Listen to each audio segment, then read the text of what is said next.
Themes की बात करते हैं ईवीएस में। एक क्वेश्चन रखा हुआ, मतलब पक्का क्वेश्चन जिसको कहते हैं ना, मतलब फ्री का नंबर है, बस थोड़ा सा रिवाइज करना है इसमें, ठीक है। थीम्स ऑफ ईवीएस, ईवीएस में कुछ थीम्स हैं, उन थीम्स के अंदर कुछ सब थीम्स हैं, फिर टॉपिक्स बनाए गए हैं उनसे, ठीक। तो इस 6 थीम्स पर बेस्ड है आपका एनवायरमेंटल स्टडीज या पर्यावरण अध्ययन प्राइमरी लेवल पर, ठीक। जो ये प्राइमरी लेवल है 1st to 5th का, उसमें भी 3rd से ईवीएस की बुक आती है। इस पे भी क्वेश्चन आया हुआ है कि 1st और 2nd में बुक क्यों नहीं है ईवीएस की एनसीईआरटी। प्राइवेट स्कूल वाले कुछ भी लगा दें, वो एक डिफरेंट चीज है, एनसीएफ रिकमेंड नहीं करता। तो 3rd to 5th, 3rd, 4th और 5th में एनसीईआरटी आती है, इसलिए हमने समरी भी 3rd, 4th, 5th की है, ठीक। तो ये 6 थीम्स हैं, पूरा ईवीएस इन्हीं के चारों तरफ इर्द गिर्द घूमेगा, और यहां से एक क्वेश्चन पक्का। अगर हम बात करें थीम्स ऑफ ईवीएस की, तो कुछ 6 थीम्स हुई। पहला थीम क्या है? फैमिली एंड फ्रेंड्स, परिवार और दोस्त जिनके बिना काम चलता नहीं है ना, इंपॉर्टेंट है। तो फैमिली एंड फ्रेंड्स, भाई पहले मैं ये बिल्कुल आप याद करके जाएंगे, यहां से टेंशन मत लेना। फैमिली एंड फ्रेंड्स मतलब परिवार और दोस्त, है ना। आप फैमिली में जन्म लेते हैं, फिर उसके बाद परिवार दोस्त भी बनते हैं, वहां पे भी दोस्त बना लेते हैं कुछ फैमिली में भी, ठीक है। तो फैमिली एंड फ्रेंड्स, जब फैमिली एंड फ्रेंड्स हैं आसपास, ठीक है, जंगल में नहीं हो, तब क्या है? फूड, यानी कि खाना चाहिए होगा। तो फैमिली एंड फ्रेंड्स, दूसरा थीम क्या हुआ? मेन थीम्स हैं 6, फूड, खाना, ठीक। 3rd है आपका वाटर, भाई पानी भी तो पियोगे खाना खा के, ठीक, वैसे पीना नहीं चाहिए। तो फैमिली एंड फ्रेंड्स, फिर आपका फूड है, उसके बाद आप वाटर लेंगे, इनटेक हुआ वाटर का। फिर शेल्टर, मतलब आपको आश्रय चाहिए रहने के लिए, घर झोपड़ी जो चाहे, जो भी मिल जाए, ठीक। फिर है ट्रेवल, फिर आपका यार बोर हो गए एक जगह पे, तो आप सोचेंगे चलो घूम के आते हैं, आजकल कोरोना में नहीं बट वैसे जनरली, तो ट्रेवल। फिर सिक्स्थ जो थीम है last, things we make and do, भाई कुछ कुछ करते भी तो हैं हम दुनिया में, ऐसा ही थोड़ा ना मतलब खाओगे पियोगे, ऐसे परिवार में जन्म हुआ, खाना खाया, पानी पिया, एक घर मिल गया, एक शेल्टर में, आश्रम में पहुंच गए, फिर कभी घूम के आ गए, कुछ तो करोगे ना, बोर हो जाओगे अगर ऐसे कुछ नहीं करते रहोगे, घुमक्कड़ हो जाओगे, ठीक है। तो ये कुछ 6 थीम्स हैं जो आपको बहुत अच्छे से आनी चाहिए। आप अगर यहां 5 मिनट एक्स्ट्रा दे दोगे याद रखने में इनको, तो आपके 2 से 3 नंबर सेव हो सकते हैं आसानी से कम भी, क्योंकि इसमें फिर वो क्वेश्चन घुमा करके बनाएगा और आप कंफ्यूज हो जाएंगे। सिंपल 6 थीम्स हैं। 6 थीम्स में क्या है? फैमिली एंड फ्रेंड्स में आप पैदा हुए, फूड, फैमिली एंड फ्रेंड्स, फिर फूड मतलब खाना चाहिए, फिर वाटर चाहिए, शेल्टर चाहिए, ट्रैवल करना है, और लास्ट में कुछ तो बनाओगे, तो things we make and do, ठीक है, जो चीजें हम बनाते हैं और करते हैं। क्लियर हो गई बात? एक बार फिर से मेरे साथ खुद बोल के देखो इसको छोड़ करके। यहां से फर्स्ट थीम क्या है?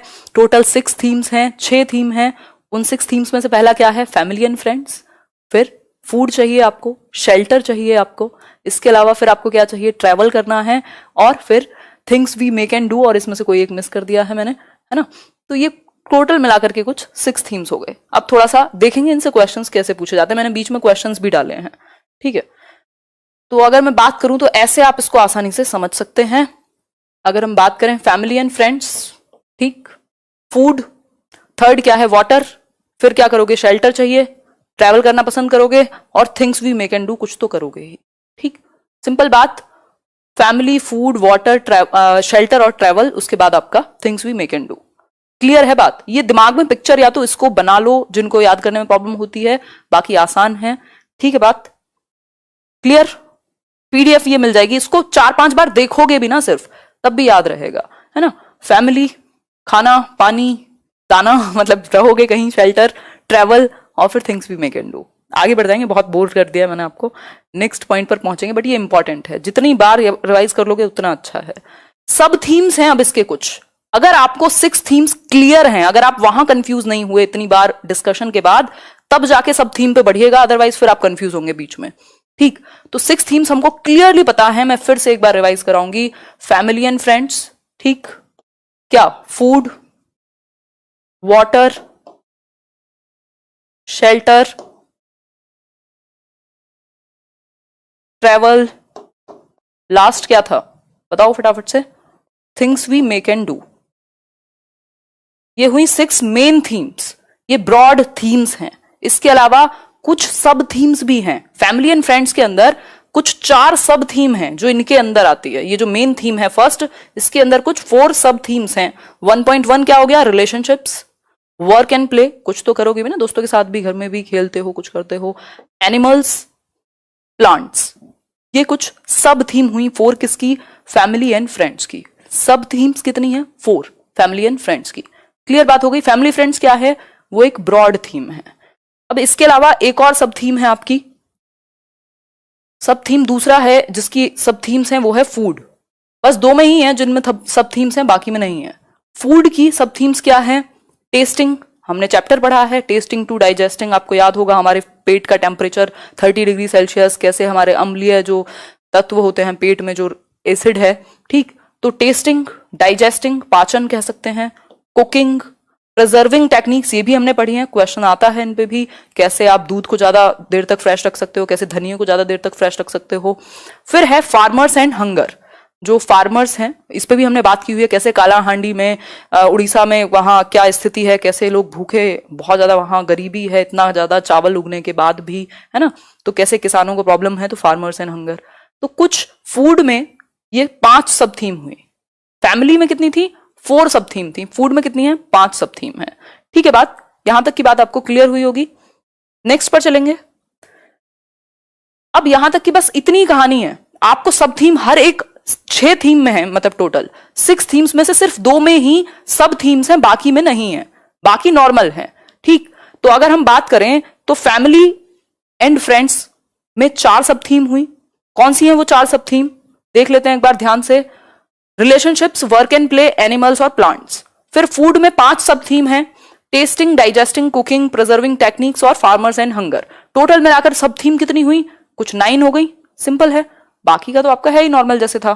क्लियर हो गई बात, बहुत बढ़िया मजहर। चलिए फिर, अगर यहां तक की बात क्लियर हो गई तो बहुत अच्छी बात है। क्वेश्चन देख लीजिए थोड़ा, बता दीजिए इतना ज्ञान जो अब तक हमने डिस्कस किया वो कितना क्लियर हुआ आपको। क्वेश्चन है, which one of the following is not one of the 6 broad themes of EVS in the present syllabus. आज का जो सिलेबस है, आपकी जो एनसीईआरटी बुक्स बनी हुई है, पूरा जो सिलेबस है उसमें कौन सी एक बात, कौन सा एक ऑप्शन ब्रॉड थीम में नहीं आएगा, not a broad theme. Broad theme कितनी है, जो बड़े वाली, ब्रॉड का मतलब समझ रहे हैं आप बिल्कुल, हिंदी मीडियम वाले भी, 6 ब्रॉड थीम्स हैं, उनके अंदर कौन सी एक पॉइंट नहीं आएगा। अगर आपने 6 याद की हुई है ना, तो आपको कोई सब थीम याद करने की जरूरत ही नहीं है, उन 6 में से आप पहचान जाओगे ये ब्रॉड है, इसके अलावा जो है वो सब थीम है। फटाफट से बताओ, कितने दुख की बात है जो लोग ए आंसर कर रहे हैं। मतलब मैं गाने गा रही हूं तब से कि फैमिली एंड फ्रेंड्स में जन्म लोगे, फिर खाना खाओगे, फिर पानी पियोगे, फिर एक घर भी चाहिए रहने को जिसको शेल्टर कहेंगे, और आप लोग ने ए कर दिया आंसर। मतलब क्या चाहते हो, हैं? फिर हद कर दी, मतलब शेल्टर कैसे हो सकता है, शेल्टर ब्रॉड थीम है। नॉट पूछा है क्वेश्चन में। Things we make and do, ये भी ब्रॉड थीम हुई। लास्ट वाली जो है वर्क एंड प्ले या फूड, ये तो हम समझ ही चुके हैं, फैमिली एंड फ्रेंड्स के बाद तो खाना ही खाएंगे ना, ठीक। तो वर्क एंड प्ले सिर्फ यहां पर आंसर होगा, जो ब्रॉड थीम में नहीं आएगा वो फैमिली की सब थीम में है। जो फैमिली एंड फ्रेंड्स है उसकी सब थीम का हिस्सा है work and play. C answer यहां सही हुआ, ठीक। तो ऐसी गलती ना करें जिसका कोई फायदा ना हो, फिर है ना, सारी मेहनत पानी में चली जाएगी, आपकी भी और मेरी भी। इससे आसान नंबर नहीं है, अगेन मैं फिर से वही कहूंगी। नेक्स्ट क्वेश्चन है, एक और question. in EVS themes have been proposed instead of topics। Topics की जगह थीम्स को क्या दिया हुआ है, प्रपोज किया हुआ है ईवीएस में, जिन पर सारे टॉपिक बने हुए हैं आपके। रीजन क्या है इसका? पहला ऑप्शन है आपके सामने, to enhance the environmental comprehension of the learners, बच्चे जो उनका पर्यावरण है उसकी ज्यादा अंडरस्टैंडिंग उनको हो जाए। For developing connected and inter related understanding of issues of the learners local environment, बच्चों के अंदर शिक्षार्थियों के स्थानीय परिवेश के मुद्दों से जुड़ी और परस्पर संबंधित समझ विकसित हो सके। मतलब कि inter related understanding of issues उनके एनवायरमेंट में, क्योंकि बच्चे जो हैं टुकड़ों में नहीं देखते एनवायरमेंट को तोड़ के, वो एज अ होल देखते हैं। कहीं अगर आसपास लड़ाई भी हो गई या उन्होंने कुछ देख लिया एकदम से जिससे वो पहले अवगत नहीं थे, बट वो एकदम से देखेंगे तो वो उनके अंदर जाएगा तो सही, हिट तो करेगा उन्हें। तो एनवायरमेंट की एक इंटर रिलेटेड समझ बने बच्चों में, इसलिए बड़े बड़े थीम्स को शामिल किया गया है, जिसके अंदर कुछ टॉपिक्स हैं, जिसके अंदर कुछ टर्म्स हैं, जिसके अंदर छोटी छोटी बातें हैं बाकी, ठीक है।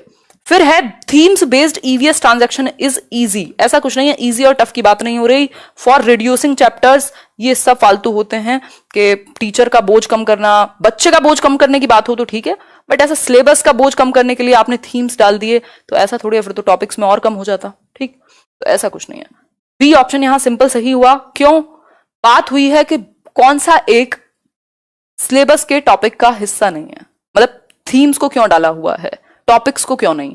तो सिंपल इसका आंसर है for developing connected and inter related understanding of issues of the learners local environment. भाई जो इंटर रिलेटेड पूरा जो एनवायरमेंट है बच्चे का आसपास, उसको वे इंटर रिलेट करके देख पाए, जोड़ करके देख पाए, अलग थलग ना देखे। क्लियर हुई बात? इसलिए थीम्स को दिया है ईवीएस में। ये 2 क्वेश्चंस बहुत इंपॉर्टेंट थे। अब इनसे कितने भी क्वेश्चन बनाए जा सकते हैं, ठीक है बात। अब यहां पे आपको ऑप्शन में दे सकता है, ये ऑप्शन कितने भी बार बदले हुए हैं और कितनी बार क्वेश्चन आया हुआ है। कभी शेल्टर की जगह फैमिली दे देगा, कभी किसी की जगह, कभी आपको सब थीम दे देगा, उसमें से एक मेन थीम होगा जो चूज करना होगा। तो सिर्फ 6 थीम्स याद कर लीजिए, काम चल जाएगा। मैप की बात बाद में करेंगे, अभी हम बात कर लेते हैं फटाफट से 6 थीम्स की, फिर आगे बढ़ जाएंगे, क्योंकि मैं ये नहीं चाहती हूं कि आप भूलें ये 6 थीम्स कभी भी, ठीक है। और इसके बाद भी हो सकता है आपको रिवीजन की जरूरत पड़ जाए, ठीक है बात। बहुत बढ़िया आंसर कर रहे हैं आप लोग। याद करो कौन से हैं 6 themes.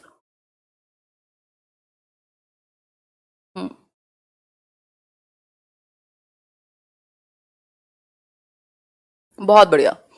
Family, family and friends, पहला है परिवार और आपके दोस्त, फैमिली एंड फ्रेंड्स। सेकंड क्या था भाई? फैमिली एंड फ्रेंड्स के बाद क्या करोगे? खाना चाहिए होगा, फूड, फिर पानी भी पियोगे खाना खा के, वाटर, रहोगे भी तो सही कहीं, शेल्टर, घूमने भी जाओगे, ट्रेवल, और things we make and do, कुछ तो करोगे ही, ऐसी थोड़ी ना कब में घूमते रहोगे। Things we make and do, ये 6 ब्रॉड थीम्स है। इनके अलावा जो मिले वो सब थीम है या नहीं है, ठीक है। तो ये एक बेसिक सी बात हुई। और इसमें भी सब थीम किसके अंदर है? फूड और फैमिली में, बाकी चारों में कोई सब थीम नहीं है। क्लियर हो गई बात? 5 सब थीम है फूड में और 4 सब थीम है फैमिली एंड फ्रेंड्स में। टोटल 9 सब थीम्स हो गए मिलाकर के। क्लियर यहां तक की कहानी? ये थीम्स हुई ईवीएस की, मुद्दे हैं ईवीएस के, ठीक है। मैप एक अलग वीडियो में टोटली कवर करूंगी मैं, जिसमें क्वेश्चंस भी जितने आज तक आए हुए मैप से भी 1-2 क्वेश्चन, 3 क्वेश्चन आते ही हैं। एक क्वेश्चन तो मिनिमम आता है मैप से, ठीक। तो उस पर डिस्कशन करेंगे। इतने इसको देखना 2-4 बार, मैप थोड़ा देखा करो बैठ के। ये पीडीएफ डाउनलोड करते हो जब, उससे दिमाग में थोड़ी एक पिक्चर बनेगी, क्योंकि ये एक दिन का काम नहीं है, इसमें थोड़े दिन लगेंगे याद रखने में मैप को। कुछ पेडागॉजिकल कॉन्सेप्ट्स हैं आप जिनको समझेंगे, उसके बाद कुछ कुछ बीच में क्वेश्चंस करेंगे कि कैसे यहां से क्वेश्चंस पूछे जाते हैं, एनसीएफ क्या कहता है ईवीएस के बारे में। फिक्स्ड क्वेश्चन है, इनको कोई हिला नहीं सकता पेपर से। देखते हैं चलो। फ्यू पेडागॉजिकल कॉन्सेप्ट्स, कुछ। An attempt has been made by NCERT to develop a deep and inter related understanding of each theme. मतलब कि एक कोशिश की गई है एनसीईआरटी के द्वारा, national council of educational research and training, जिसने आपका पूरा करिकुलम प्लान किया हुआ है, आपकी सारी बुक्स हो या फिर आपका एनसीएफ हो, ठीक। तो एनसीईआरटी ने एक कोशिश की है to develop a deep and inter related understanding of each theme. जो 6 थीम्स हैं, हर एक थीम की एक इंटर रिलेटेड अंडरस्टैंडिंग बन सके आपकी, बिल्कुल क्लियर तरीके से बच्चे जोड़ करके, कनेक्ट करके, और डीप एक समझ बन सके आपके एनवायरमेंट से जोड़ करके सारे थीम बनाए गए हैं। टोटल 6 थीम्स में पूरा आपका एनवायरमेंट है। 5वीं तक के बच्चे के लिए साइंस भी उसी में है, सोशल साइंस भी उसी में है, एनवायरमेंट भी उसी में है, उन 6 थीम्स में ही, ठीक है। तो यही क्वेश्चन हमने अभी किया था सेकंड नंबर पर कि थीम्स को क्यों लगाया गया, क्योंकि एक deep and inter related understanding बन सके बच्चे की इश्यूज को लेकर एनवायरमेंट के, ठीक। नेक्स्ट है ईच थीम बिगिंस विद की questions in a language suitable for children. ये बात ध्यान में रखनी है, हर एक जो थीम है उसकी स्टार्टिंग जो होती है वो एक की क्वेश्चन से होती है। आप देखते हैं एनसीईआरटी बुक्स में, क्या आप मान लीजिए कोई ट्रैवल पर, घूमने के ऊपर कोई चैप्टर पढ़ा रहे हैं, तो शुरुआत में आपको 2-3 क्वेश्चन मिल जाएंगे प्रीवियस नॉलेज चेक करने के लिए कि अच्छा क्या आप कभी घूमने गए हो, तो कहाँ गए हो, अच्छा ट्रेन कैसे चलती है। इस तरीके के जो क्वेश्चंस हैं, तो हर एक थीम जो शुरू होती है वो कुछ सूटेबल क्वेश्चंस से शुरू होती है जो बच्चों की भाषा से कनेक्ट कर पाए, क्योंकि जब तक आप बच्चे की भाषा से कनेक्ट नहीं करेंगे, वो स्पेशली प्राइमरी चिल्ड्रन की बात हो रही है, ठीक है। फिर है one also needed to tackle the differences of gender. बहुत इंपॉर्टेंट, मोस्ट इंपॉर्टेंट। एक जो टीचर है, जो बच्चा है, आपको सेंसिटाइज करना है, उनको संवेदनशील बनाना है। कैसे? अंतर के बेस पे, डिफरेंसेस ऑफ जेंडर, लिंग के आधार पर जो अंतर है, क्लास के आधार पर जो अंतर है, कल्चर के आधार पर जो अंतर है, रिलीजन के आधार पर, लैंग्वेज के आधार पर, ज्योग्राफिकल लोकेशन के आधार पर। मतलब डेस्पाइट ऑफ एनी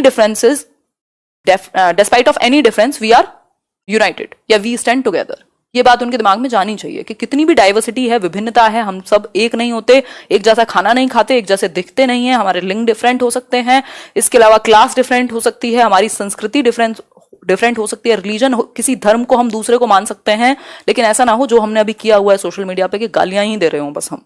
ठीक, तो ये सारी चीजें, ज्योग्राफिकल लोकेशन अलग हो सकती है, कोई साउथ इंडिया में रह सकता है, कोई नॉर्थ में रह सकता है, कोई ईस्ट में रह सकता है, तो ये सब चीजों के बावजूद भी हम टुगेदर मतलब यूनाइटेड खड़े हों। ठीक, यूनिटी इन डाइवर्सिटी की बात आपको समझानी है बच्चों को, हर किसी के कल्चर को, फूड को, लैंग्वेज को, इन सबको रिस्पेक्ट करना, वहीं से संवेदनशीलता आती जाए। देखो आपके पर्सनल बिलीफ हो सकते हैं, कुछ भी हो सकता है, मैं किसी एक चीज में विश्वास रखती हूँ, आप किसी दूसरी चीज में विश्वास रखते हो, लेकिन इसका मतलब ये नहीं है कि मैं ये कहूं कि मैं जिस चीज में विश्वास रखती हूँ आप भी उसी चीज में विश्वास रखें और सर फोड़ लें दोनों मिलकर। तो बच्चों के दिमाग में यही चीज जानी चाहिए। तो कोई भी क्वेश्चन जहां पर अंतर या डिफरेंसेस की बात होगी तो आप क्या सिखाएंगे, या वो आंसर किस तरफ जाना चाहिए, जहां बात यूनिटी की हो और इंडिविजुअल डिफरेंसेस को रिस्पेक्ट करने की हो। सिंपल बात, आगे बढ़ जाएंगे नेक्स्ट क्वेश्चन पर। नेक्स्ट पॉइंट है evaluation of course should be a continuous process and the child should be assessed as she he observes, asks, draws discussions in groups. Evaluation से एक क्वेश्चन जरूर आता है आपके हर एक सब्जेक्ट में, यानी सीसीई मान लीजिए। तो जो मूल्यांकन है बच्चों का वो सतत प्रक्रिया होनी चाहिए, कॉन्टिन्यूटी में आप बच्चे को ऑब्जर्व कर रहे हैं, कॉन्टिन्यूअस प्रोसेस है, ऐसा नहीं है एक दिन पेन पेपर टेस्ट लिया और बस काम खत्म। ठीक है, तो इस केस में the child should be assessed, आप बच्चे को कैसे आकलन करेंगे, उसको ऑब्जर्व करेंगे, अवलोकन करेंगे, देखेंगे उसको एक्टिविटीज करते हुए, पूछेंगे उससे क्वेश्चंस, कुछ कंक्लूजन्स ड्रॉ कराएंगे, डिस्कशंस में उसे इन्वॉल्व करेंगे ताकि उसकी सोच डेवलप हो और ग्रुप्स में कोऑपरेशन सीखेगा, सहयोग सीखेगा। ठीक है, बात आगे बढ़ेंगे।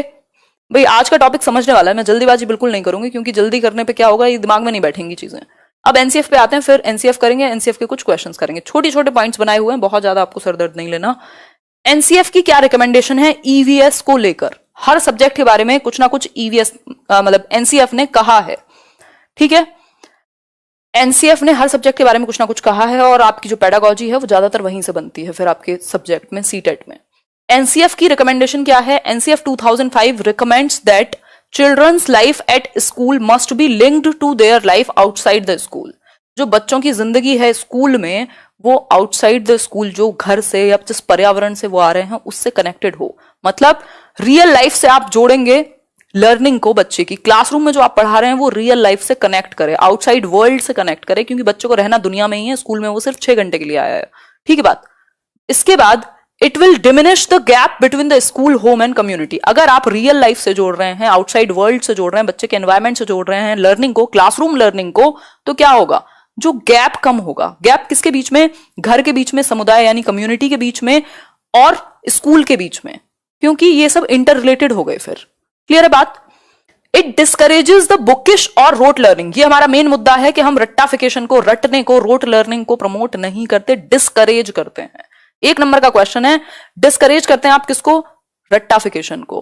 कैसे कम होगा, जब आप रियल लाइफ से जोड़ेंगे। रियल लाइफ से जोड़ने से और क्या होगा, गैप कम होगा। वो जो इतनी दूरियां बनी हुई है ना, डर है बच्चे के अंदर स्कूल जाने से, पेपर से, पढ़ने से, टीचर से, ये सब खत्म होगा। समुदाय से जुड़ेगा, वो अपनी कम्युनिटी से जुड़ेगा, समाज के लिए कुछ बेहतर सोचेगा, वो आपके स्कूल के बारे में भी सोच पाएगा और अपने बारे में भी और सोसाइटी के बारे में। ओवरऑल इंटरलिंक्ड हैं सारी चीजें। गैप कम कर रहे हैं आप, स्कूल और घर के बीच में जो वो ब्रिज बना हुआ है उसको आप कम कर रहे हैं। वो वैसा ही फील करेगा स्कूल में भी जैसा वो घर पर करता है, अगर आपने इंटरेस्टिंग बनाया लर्निंग को तो।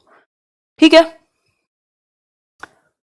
बहुत बढ़िया प्रियंका यादव जी, सही है, जल्दी जल्दी खत्म हो जाए बस।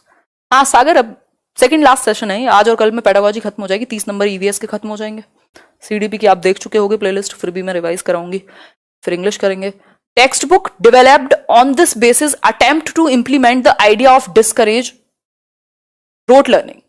जो किताबें बनेंगी इस बेसिस पे कि बच्चों को आपको रियल लाइफ से जोड़ना है, वो भी कैसी बनेंगी, वो किताबें ऐसी बनेंगी कि वो रट्टाफिकेशन को इग्नोर करेंगी। पहले किताबें कैसी आती थी, लाइंस भरी हुई हैं जिसमें कोई पिक्चर देखने को नहीं है। अब किताबें कैसी आती हैं, अगर आप एनसीईआरटी की किताबें उठा करके देखेंगे आपको पिक्चर ही पिक्चर मिलेंगी, इतनी सारी एक्टिविटीज उसमें दी हुई होंगी, इतने इंटरेस्टिंग वे में कहानियां बताई गई हैं कि जैसे वो बुक आपसे खुद बात करेगी, ताकि बच्चा कनेक्ट कर पाए। बिल्कुल फॉर्मल लैंग्वेज नहीं है उसमें। ठीक, तो इस आधार पर जो किताबें बनेंगी वो भी ऐसी बनेंगी कि वो बच्चे से कनेक्ट कर सकें, डिस्करेज करें। हतोत्साहित करें रटने को। फिर है it will help us in achieving the child centred system of education outlined in the national policy of education NP 1986। इससे क्या होगा, जो चाइल्ड सेंटर्ड एजुकेशन की बात की थी एनपी ने 1986 में, वो कहीं ना कहीं तक सफल हो पाएगी। ठीक है, अब तो हम सारे में वही बातें कर रहे हैं, आपका सीबीएसई ने लागू किया सीसीई को और सब कुछ। ठीक, तो ये एक बेसिक बात हुई। आगे बढ़ेंगे, एक क्वेश्चन कर लेते हैं, आपका कितना ज्ञान बना इस बात से ये देखने के लिए। फिर बहुत इंपॉर्टेंट टॉपिक है इंटीग्रेटेड लर्निंग, उसको समझेंगे और ये आपको हर सब्जेक्ट में हेल्प कर जाएगा। क्वेश्चन देखिए एक बार थोड़ा सा, बताएंगे टेलीग्राम का लास्ट में बताएंगे। इतने लाइक शेयर करिए, 800 लोगों ने लाइक नहीं किया है, क्या चक्कर है, कर दिया करो भाई। Which one of the following does the National Curriculum Framework NCF 2005 not propose in the context of EVS teaching? मतलब कि इनमें से कौन सी एक बात एनसीएफ ने नहीं प्रपोज की है। इस नॉट को ढूंढ लेना पेपर में, इस नॉट के चक्कर में पता नहीं कितने नंबर चले जाएंगे आप लोग के। नॉट जहां दिख जाए थोड़ा ध्यान से क्वेश्चन सॉल्व करना है। ठीक, हम क्या करते हैं जल्दीबाजी में जो होता है उसी को लगा देते हैं। नॉट पूछा है नहीं, मतलब जो राष्ट्रीय पाठ्यचर्या की रूपरेखा 2005 है वो कौन सी एक चीज को प्रमोट नहीं करता या प्रस्तावित नहीं करता। पहला है हैंड्स ऑन एक्टिविटीज को, मतलब करके सीखने को, ये तो बिल्कुल सिद्धांत है एनसीएफ का, लर्निंग बाय डूइंग। फिर familiarity with technical terms, technical terms के साथ बच्चे फैमिलियर हो पाए। Thematic approach, linkages with children's experiences and context, ये तो हम समझ चुके हैं, लिंक तो करना है। थीमेटिक अप्रोच तो दी हुई है, बचा क्या, सिर्फ एक सिंपल आंसर बचा, फैमिलियरिटी विद टेक्निकल टर्म्स। अभी हम जब बुक को समझेंगे, ये क्वेश्चन पहले डाल दिया मैंने, जब हम बुक के बारे में समझेंगे तब हमें पता चलेगा कि जो रटना है या सिर्फ डेफिनेशंस हैं या टेक्निकल टर्म है जिनसे बच्चा डरे, आसान भाषा का इस्तेमाल किया गया जैसा मैंने अभी डिस्कस किया था, टेक्निकल टर्म्स का नहीं, बिल्कुल इनफॉर्मल लैंग्वेज, बिल्कुल आसान भाषा का। आंसर क्या हुआ, बी ऑप्शन। आगे बढ़ जाएंगे नेक्स्ट क्वेश्चन, नेक्स्ट पॉइंट पर। इंटीग्रेटेड लर्निंग, एकीकृत अधिगम कह देते हैं इसको, और बहुत इंपॉर्टेंट है ईवीएस के लिए तो सबसे ज्यादा इंपॉर्टेंट है क्योंकि आपका सिलेबस ही पूरा उस तरीके से बना हुआ है।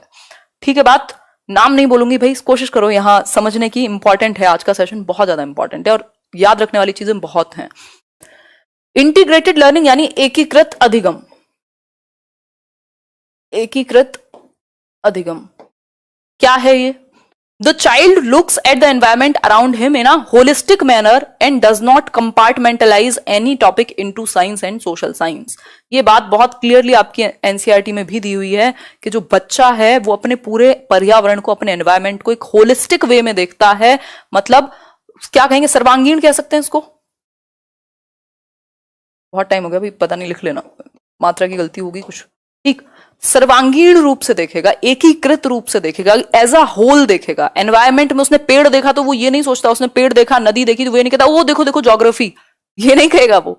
उसके लिए वो पर्यावरण है, वो उसकी सराउंडिंग का हिस्सा है, वो एज अ होल देखेगा। उसने कुछ एक्सपेरिमेंट होते हुए देखा, कुछ साइंस की कोई चीज देखी, कोई गाड़ी देखी, कोई फोन देखा, तो ये नहीं बोलेगा अरे ये साइंस है ना। आपको, मैं और आप अगर आज देखते हैं, कोई न्यूज भी देख रहे हैं, तो हमें पता चलेगा अच्छा ये टेक्निकल इश्यूज पर बात हो रही है, ये साइंस के बारे में बात हो रही है, ये ज्योग्राफी के बारे में बात हो रही है, ये एनवायरमेंट के बारे में बात हो रही है। लेकिन बच्चा कैसे देखेगा, अपनी पूरी सराउंडिंग को वो एज अ होल देखेगा, होलिस्टिक मैनर में देखेगा, एक एकीकृत रूप में देखेगा। ठीक है, समरूप कह सकते हैं बिल्कुल। ठीक, एंड डज नॉट कंपार्टमेंटलाइज, वो हिस्सों में नहीं देखता तोड़ तोड़ के, साइंस, सोशल साइंस, ईवीएस ऐसे नहीं देखता वो। क्लियर हो गई यहां तक की बात? तो वो किसी टॉपिक को साइंस और सोशल साइंस में तोड़ करके नहीं देखता, वो एक जनरल रूप में अपने पर्यावरण को देखता है। इसलिए हमने क्लास जो नाम रखा हुआ है बुक का या सब्जेक्ट का, वो क्या है, साइंस क्यों नहीं रख दिया, ईवीएस रखा है। ठीक है, hence EVS in class 3rd and 5th integrates the concepts and issues of science, social science and environmental education.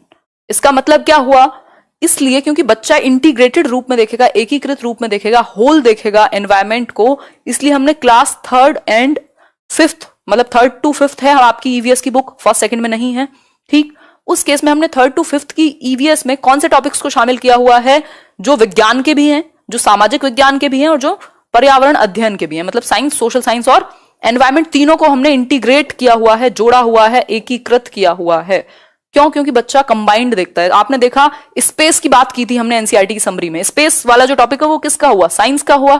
हमने एनवायरमेंट की बात की थी, कैसे बिहार में मधुमक्खी पालन होता है, ये है वो है, वो सब चीजें क्या थी, ईवीएस के बारे में बात थी।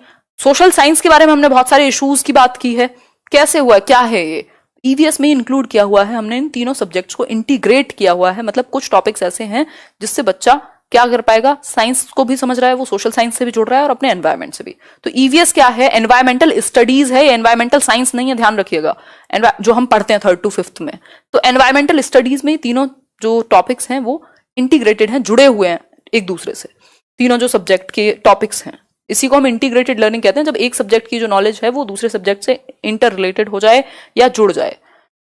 नेक्स्ट है, this subject is not there in classes 1 and 2। ये बात हमने अभी समझी थी। ये जो सब्जेक्ट है ईवीएस, ये फर्स्ट और सेकंड क्लास में नहीं है, फर्स्ट और सेकंड क्लास में ये नहीं है। ठीक, ईवीएस हम नहीं पढ़ाते पहली दूसरी कक्षा में, but the issues and concept related to it are meant to be a part of language and mathematics. लेकिन इससे रिलेटेड जो एनवायरमेंट से रिलेटेड इश्यूज हैं पहली दूसरी कक्षा में, उनको कहां डाला गया है, भाषा यानी लैंग्वेज, हिंदी इंग्लिश हो सकती है, और मैथमेटिक्स गणित में। तो क्या ध्यान में रखना है, इसलिए नहीं कि हमें बोझ कम करना था, हमें सिलेबस कम करना था, तो हमने फर्स्ट सेकंड में ईवीएस को हटा दिया, लेकिन इसलिए कि हमने इससे रिलेटेड जो मुद्दे हैं ईवीएस से, उनको लैंग्वेज यानी भाषा और गणित के माध्यम से हम पढ़ाते हैं। ठीक है बात। तो ये एक बेसिक सी बात हुई है ना। मान लीजिए कोई कविता है चंद्रमा पर, क्या है, आप एनवायरमेंट की भी समझ दे रहे हैं बच्चों को और आप कविता भी पढ़ा रहे हैं लैंग्वेज के थ्रू।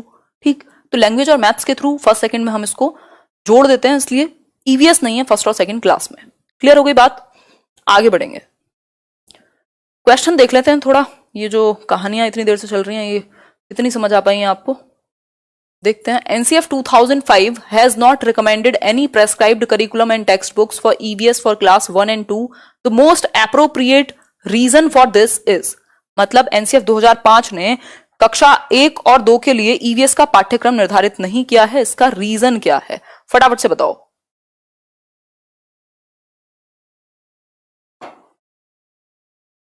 नवनीत, क्या हुआ, क्या बीमारी आई, बताओ। बहुत बढ़िया, हम लोग इस समय 4000 लोग जुड़े हुए हैं। नहीं, मैं कमेंट्स ले नहीं सकती हूँ ना, अगर इतने सारे कमेंट्स हैं फिर मैं कमेंट्स ही ले पाऊंगी, ये आपका पूरा जो सिलेबस है ये रह जाएगा, है ना। डी आंसर कर रहे हैं आप। पहला है टू रिड्यूस द लोड, ऐसा कुछ नहीं है, लोड घटाने के लिए हमने कोई बात नहीं पढ़ी अभी तक। EVS is only class 3 onwards, मतलब कि भैया तीसरी से ही होगी, बट हो तो दूसरी से भी सकती थी, क्यों नहीं हुई। फिर है learners in classes 1 and 2 can not read and right. ये किसने कहा, आप आते ही तो उनको सिखा ही रहे हैं पढ़ना और लिखना। ठीक, to provide a contextual learning environment, यही हमने समझा था कि हम संदर्भ में बात करते हैं, हम भाषा और गणित के माध्यम से हम बात कर रहे हैं एनवायरमेंट की भी। कॉन्टेक्चुअल अंडरस्टैंडिंग, एक संदर्भ, एक कॉन्टेक्स्ट के बारे में बात हो जिससे आप उस पॉइंट तक पहुंच पाए, रिलेट कर पाए। क्लियर हो गई बात, आगे बढ़ जाते हैं चलो इसी बात पे। बहुत बढ़िया रिस्पॉन्स चल रहा है आप लोगों का। कल भी सेशन में याद करके, कल सेशन में थोड़ा कोशिश करूंगी 9 बजे स्टार्ट ही हो जाए, क्योंकि सेशन बड़े रहेंगे, 2 सेशन में ईवीएस खत्म करना है। In EVS concepts and issues have not been compartmentalised. Line मिल गई आपको, आया हुआ क्वेश्चन है ये, और ऐसे पता नहीं कितने क्वेश्चन है। थोड़ी प्रैक्टिस करना आज पेडागोजी की, मैं हालांकि कराऊंगी जब एग्जाम से थोड़ा टाइम पहले ज्यादा questions. In EVS concepts and issues have not been compartmentalised into science and social science. Science और सोशल साइंस में क्यों नहीं बांटे हमने, क्यों कंपार्टमेंटलाइज नहीं किए हमने, ईवीएस के जो इश्यूज हैं उनको ऐसे अलग अलग क्यों नहीं बांटा जाता। The child looks at her his environment in a holistic manner, ये एक अच्छी टीचिंग लर्निंग स्ट्रेटेजी है। डिक्रीज करना था सिलेबस को, syllabus of EVS has been prescribed as such by CBSE. अब कई लोग होंगे जो डी आंसर कर रहे होंगे, भाई ये तो हमें पता है कि सीबीएसई ने बनाया है, मतलब क्या करें, उसका रीजन तो होगा कुछ। ठीक, तो यहां बात ये नहीं हो रही है कि किसने बनाया है, ये नहीं पूछा हमसे कि किसने बनाया है। ठीक, बात क्या है, EVS concepts and issues have not been compartmentalised into science and social science. Science और सोशल साइंस में अलग अलग नहीं बांटा, ईवीएस में ही पढ़ रहे हैं हम। क्यों, क्योंकि बच्चा होलिस्टिक मैनर में देखेगा अपने एनवायरमेंट को, वो होल एक बड़े समग्र रूप के में देखता है। ठीक, सिंपल बात। आगे बढ़ेंगे नेक्स्ट क्वेश्चन पर। नेक्स्ट क्वेश्चन देख लेते हैं, मतलब नेक्स्ट पॉइंट है बहुत इंपॉर्टेंट, बहुत ही इंपॉर्टेंट। देखो लिख लो कहीं, थीम्स पर क्वेश्चन जो हमने शुरुआत में पढ़ी, उसके बाद एनसीएफ पर क्वेश्चन, उसके बाद ये जो हमने अभी इंटीग्रेटेड अप्रोच पढ़ी, ईवीएस की बुक क्यों नहीं है, और ये टेक्स्ट बुक, ईवीएस की टेक्स्ट बुक के बारे में। ये 5 छोटे छोटे टाइप्स हैं जिन पर 10 क्वेश्चन तक बन सकते हैं आपकी पेडागोजी में।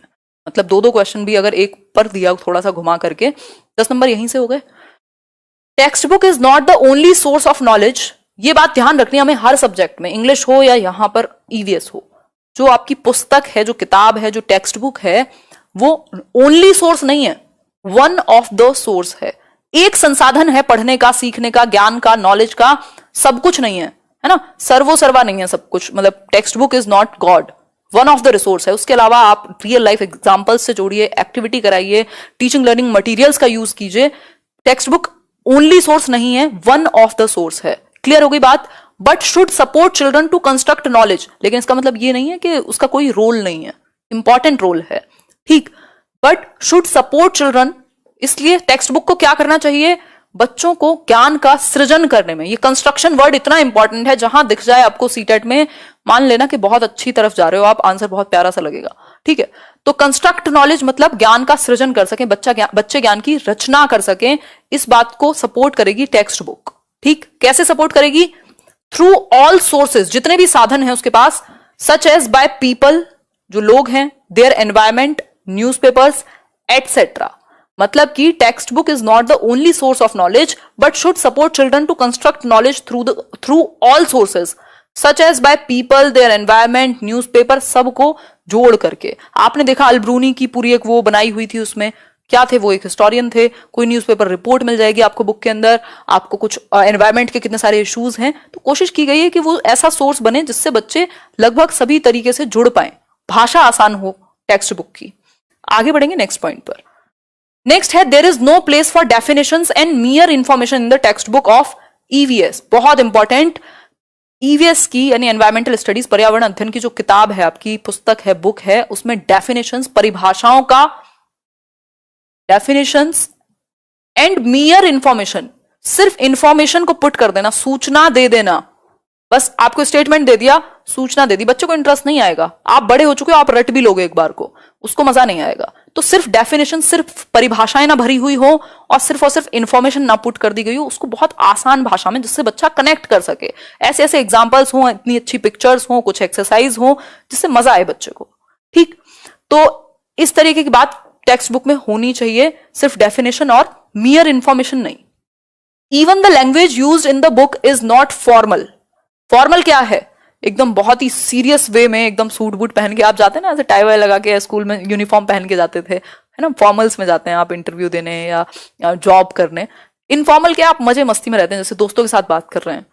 तो जो लैंग्वेज है एनसीईआरटी में बुक्स की, वो कैसी रखी गई है? वो लैंग्वेज रखी गई है जिसको बच्चे बोलते हैं। आप पढ़ेंगे एनसीईआरटी बुक, या हमने अब तक पढ़ी है, बहुत आसानी से, बहुत मजे मजे में, बिल्कुल बच्चों की लैंग्वेज का यूज किया गया है, क्योंकि किताबें बच्चों के लिए हैं, बच्चे किताबों के लिए नहीं है।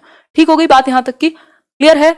तो फॉर्मल लैंग्वेज की जगह, डेफिनेशंस की जगह, सिर्फ इंफॉर्मेशन भरने की जगह, उसी बात को बहुत इंटरेस्टिंग वे में बच्चों की भाषा में कहा गया है टेक्स्ट बुक के अंदर। ठीक है बात? रटना नहीं है, समझना है चीजों को। क्वेश्चन कर लेते हैं इसी बात पर। विच one of the following characteristics should an EVS text book at the primary level not have?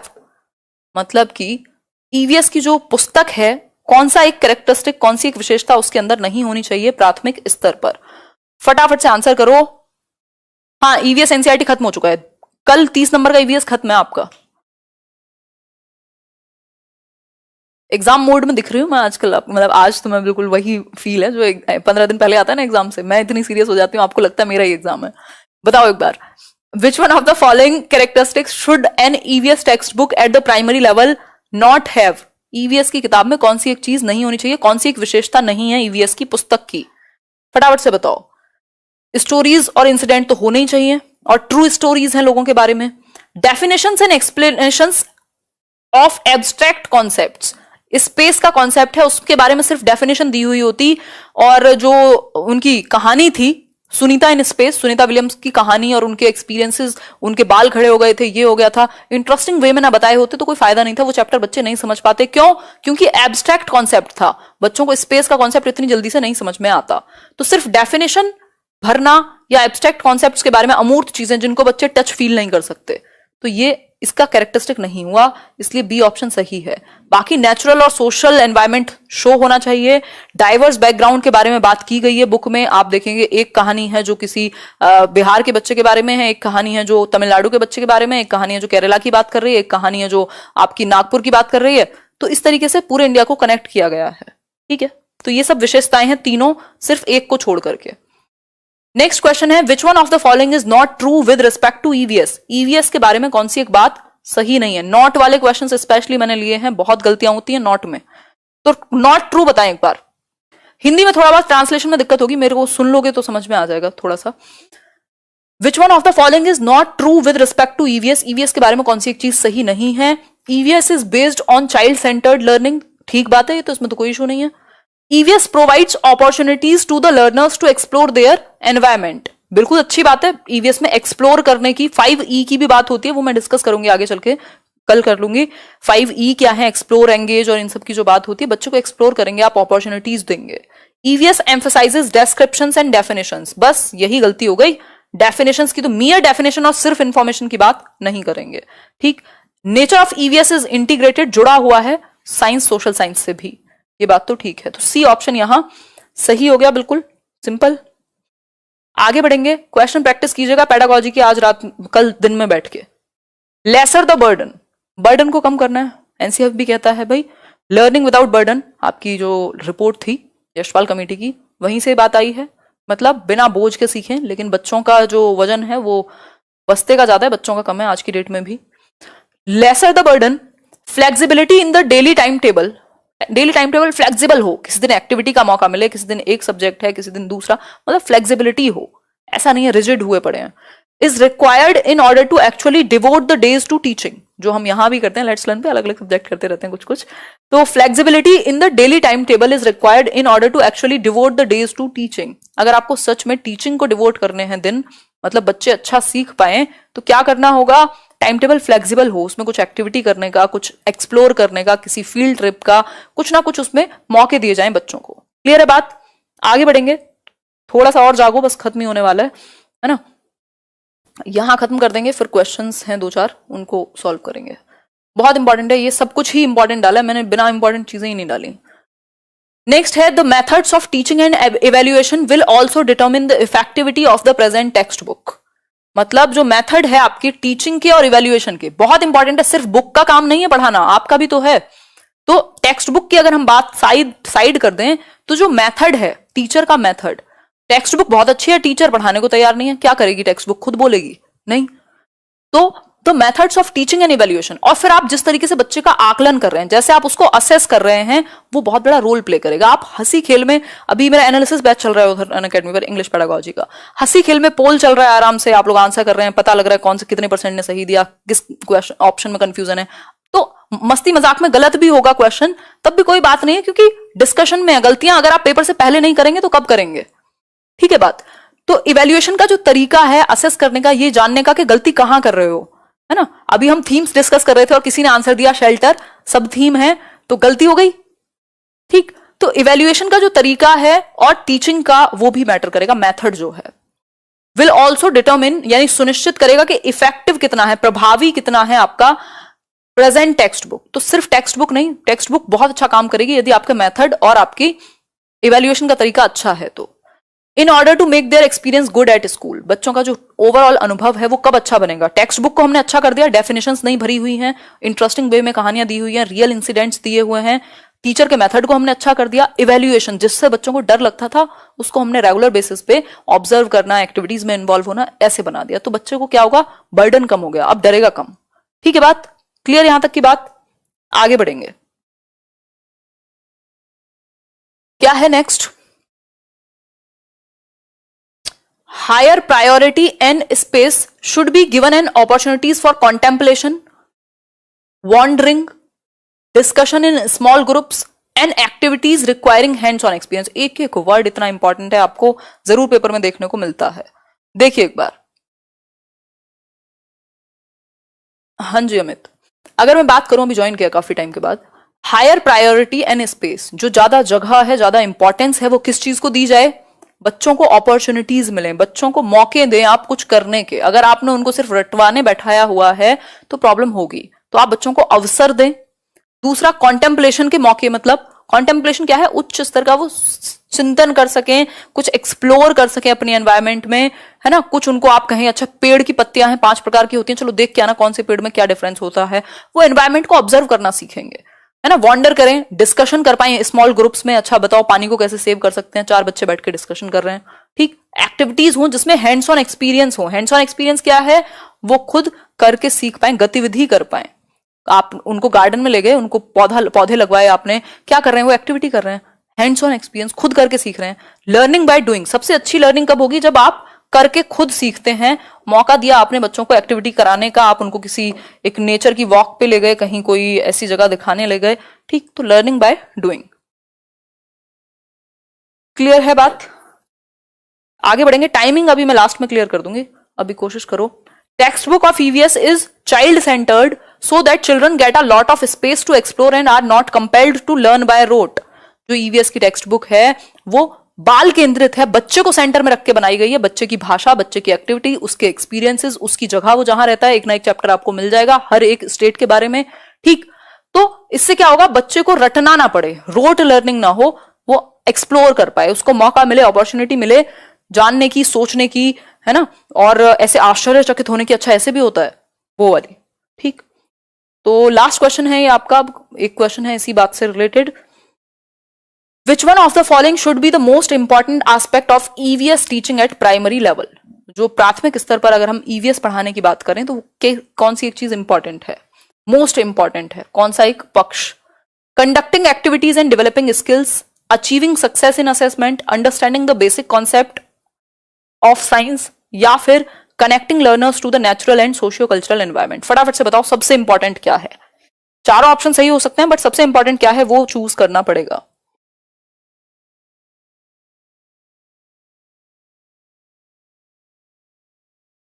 Answer कीजिए।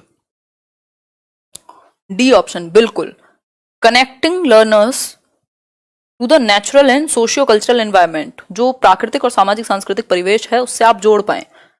स्किल्स वगैरह धीरे धीरे डेवलप हो सकती हैं, अगर डी ऑप्शन नहीं होता तब हम इसके साथ जा सकते थे, ठीक। तो सिर्फ एक्टिविटीज या डेवलपिंग स्किल्स नहीं होगा, बाकी के दोनों तो खराब ही हैं। सिर्फ असेसमेंट में अच्छे नंबर ले आए या फिर साइंस के आप उसको सारे टॉपिक समझा दें प्राइमरी लेवल पर, सबसे पहले आप उससे एनवायरमेंट से कनेक्ट कराएंगे, ठीक। तो जो सामाजिक और सांस्कृतिक परिवेश है उससे बच्चा जुड़ पाए, अवेयर हो पाए अपनी सराउंडिंग को लेकर के। और अगर वो बचपन से ही अवेयर है, अगर आप देखेंगे आजकल में बच्चे स्कूल में थोड़े से पढ़ने लगे हैं चीजों को, वो कोशिश करते हैं कि हम बिजली को बचा सकें, पानी को बचा सकें, वेस्ट ना करें, है ना। तो ये सारी चीजें कहीं ना कहीं जहां पर इंप्लीमेंट हो रही हैं टीचर्स के द्वारा, तो बच्चों पे भी असर दिखेगा आपको, ठीक। तो ये एक बेसिक सी बात हुई। चलिए, फर्स्ट पॉइंट है children can learn the classification skills by categorising the animals, things etcetera. मतलब कि जो बच्चे हैं वो क्लासिफिकेशन, वर्गीकरण की जो कौशल है, वर्गीकरण का, क्लासिफिकेशन की जो स्किल है, उसको कैटेगराइजेशन से सीख सकते हैं, कैटेगरी में विभाजित करके। किसके कैटेगराइजेशन से, एनिमल्स, थिंग्स एटसेट्रा, मतलब जो भी उनके आसपास की चीजें हैं, एनिमल्स हो, पशु हो, या फिर वो थिंग्स हो, यानी कि क्या कहेंगे, थिंग्स को क्या कह सकते हैं, चीजें कह सकते हैं, वस्तुएं कह सकते हैं। फॉर एग्जाम्पल एनिमल्स में क्या हो सकता है, भाई ये गाय है, ये भैंस है, क्या हुआ, वर्गीकरण हो गया, ठीक। ये बकरी है, ये शाकाहारी है, ये मांसाहारी होते हैं, मांसाहारी होते हैं। तो उस केस में क्या है, आपने कैटेगरी में विभाजित करना सीख गए बच्चे ऑब्जर्व करके, तो क्लासिफिकेशन उनको आ जाएगा। क्लासिफिकेशन में क्या है, उनके गुणों के आधार पर या जो भी उनके अंदर अंतर हैं, आप कैटेगरीज में विभाजित करना सीख जाते हैं, ठीक। फॉर एग्जाम्पल अगर मैं थिंग्स की बात करूं तो ये कुछ बॉल्स हैं, तो रेड कलर की बॉल्स, येलो कलर की बॉल्स, येलो में भी 2 कलर हैं, ठीक, इसमें भी ब्लू है, मिक्स्ड कलर एक जगह पर रखे हुए हैं। ये क्या है, बच्चों ने क्लासिफिकेशन सीखा है कि कैसे कैसे कैटेगरी में विभाजित करना है अलग अलग विशेषताओं के आधार पर। दूसरा तरीका क्या हो सकता है, शेप या साइज के आधार पर। भाई यहां देखेंगे आप तो साइज के आधार पर मैच किया हुआ है, भाई ये वाला जो साइज है वो इसके जैसा है, तो ये एक कैटेगरी में आ गए। ये वाला साइज इसके जैसा है, ये एक कैटेगरी में आ गए। ये वाला साइज इसके जैसा है, ये एक कैटेगरी में आ गए। अगर इनको क्लासिफाई करना होता on the basis of colour तो ये कैटेगरी अलग हो जाती और ये कैटेगरी अलग हो जाती, लेकिन अभी हमने शेप या साइज के हिसाब से क्लासिफाई किया। तो ठीक है बात, आप बच्चों को ऑब्जर्व करने का मौका देंगे, उनके आसपास जितने भी एनिमल्स हैं, उनके आसपास जो भी आपके थिंग्स हैं या जो भी वो सराउंडिंग में अपनी देखते हैं, जितना ऑब्जर्व करेंगे क्लासिफिकेशन स्किल उतनी बेहतर बनेगी। क्लियर है बात, बहुत बढ़िया जी, सही है स्वप्निल। आगे बढ़ते हैं, नेक्स्ट पॉइंट समझ लेते हैं। नेक्स्ट पॉइंट है मोटिवेशन की बात हो रही है। किस चीज का मोटिवेशन, एक मिनट रुको, ये पीछे चल रहा है इसका मतलब सेशन।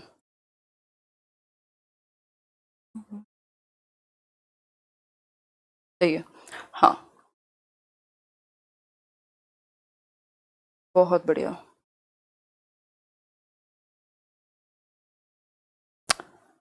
कोई नहीं, कोई नहीं।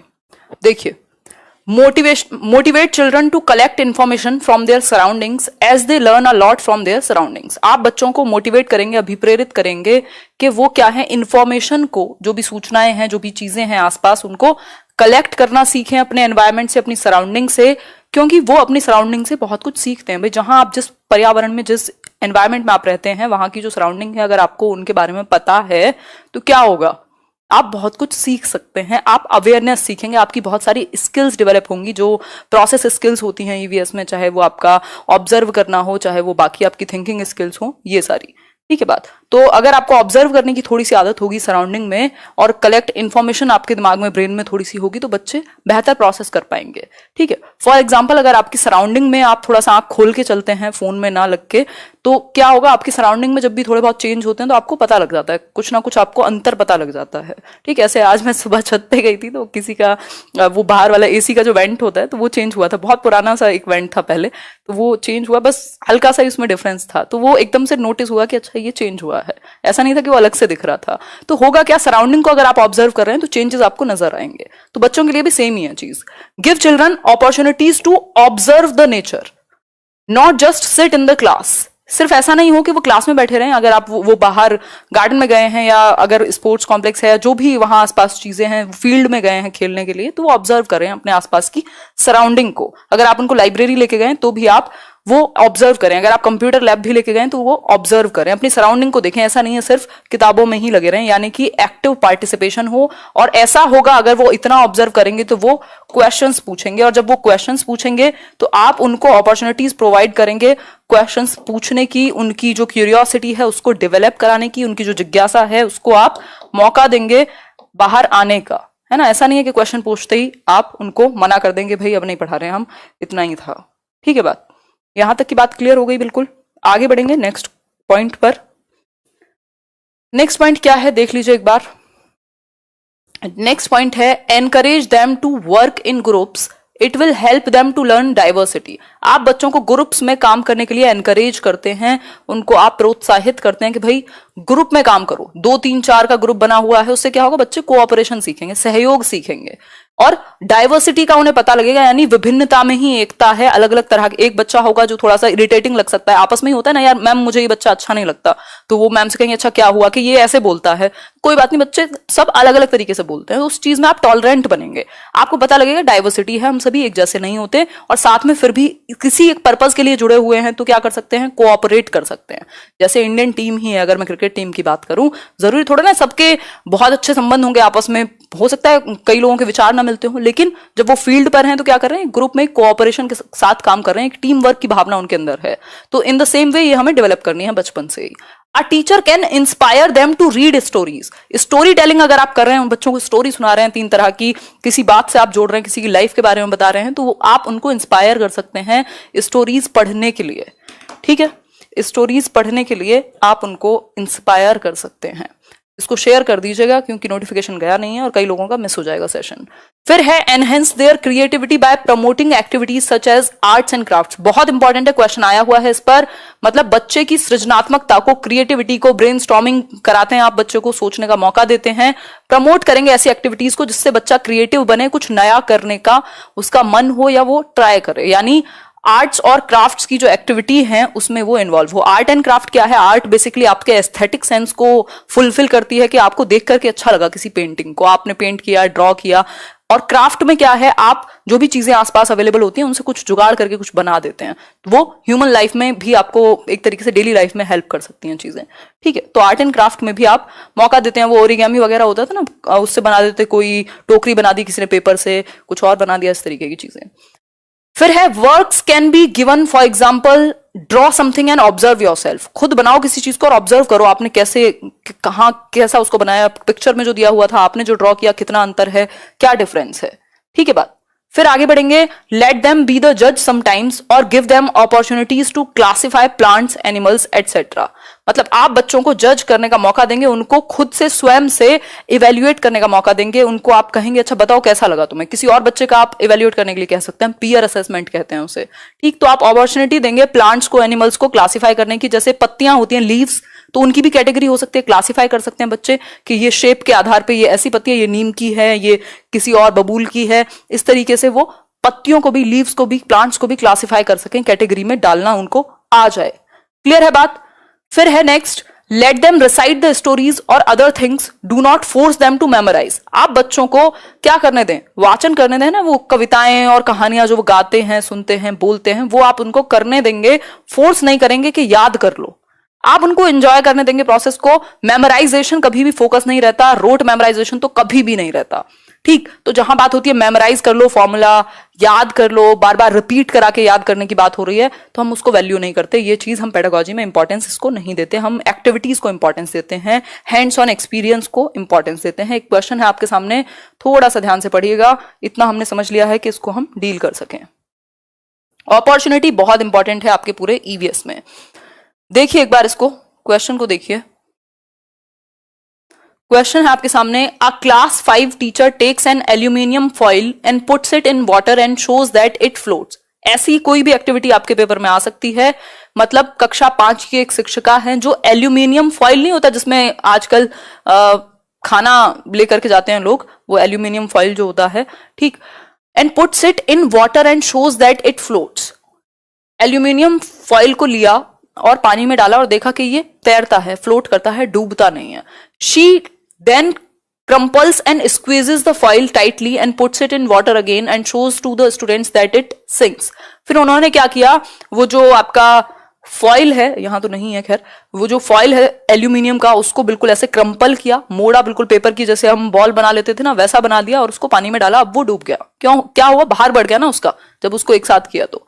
She then asks the students to think and give reasons why they think this has happened. अब उन्होंने पूछा कि बच्चों ये बताओ कि जब मैंने ऐसे ही इसको खोल के डाला था तो ये डूबा नहीं था, अब ये डूब गया बॉल बना करके या क्रम्पल करके, इसका रीजन क्या हो सकता है। Which one of the following process skills, process skills मैंने अभी डिस्कस किया था, कल भी डिस्कस करेंगे। ऑब्जर्व करना, क्लासिफाई करना, है ना, थिंकिंग, जो जितनी भी स्किल्स हैं ये आपकी प्रोसेस स्किल्स में आती हैं ईवीएस की। Will be used in answering this question, कौन सी स्किल का इस्तेमाल इस क्वेश्चन का आंसर करने में किया जाएगा। पहला ऑप्शन है क्लासिफाइंग, दूसरा है ऑब्जर्विंग, फिर है measuring and last one is hypothesising. फटाफट से आंसर करो। बच्चे किस बेसिस पे इसका जवाब दे पाएंगे, जरूरी नहीं है उनको आंसर पता हो, बात हो रही है कौन सी प्रोसेस स्किल्स का इस्तेमाल करेंगे वो आंसर करने में। बहुत बढ़िया आंसर दे रहे हैं आप लोग, बहुत ही सही।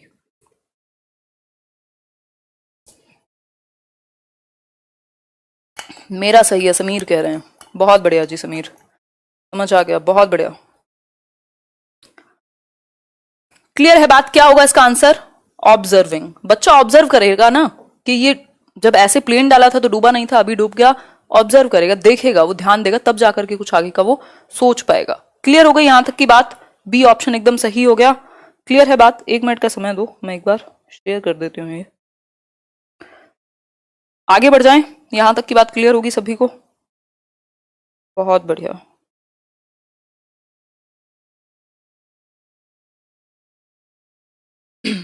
नेक्स्ट पॉइंट है आपके सामने कम्युनिटी रिसोर्सेज, बहुत इंपॉर्टेंट, मैथ्स में भी ईवीएस में भी बहुत ही इंपॉर्टेंट सा टॉपिक है। देखते हैं इसको क्या कहता है। देखिए एक बार, कम्युनिटी रिसोर्स जिसको हम क्या कहेंगे, मानवीय संसाधन कह सकते हैं आप, या समुदाय का संसाधन कह सकते हैं, जो भी आप हिंदी में कहना चाहें वो कह सकते हैं, ठीक है बात।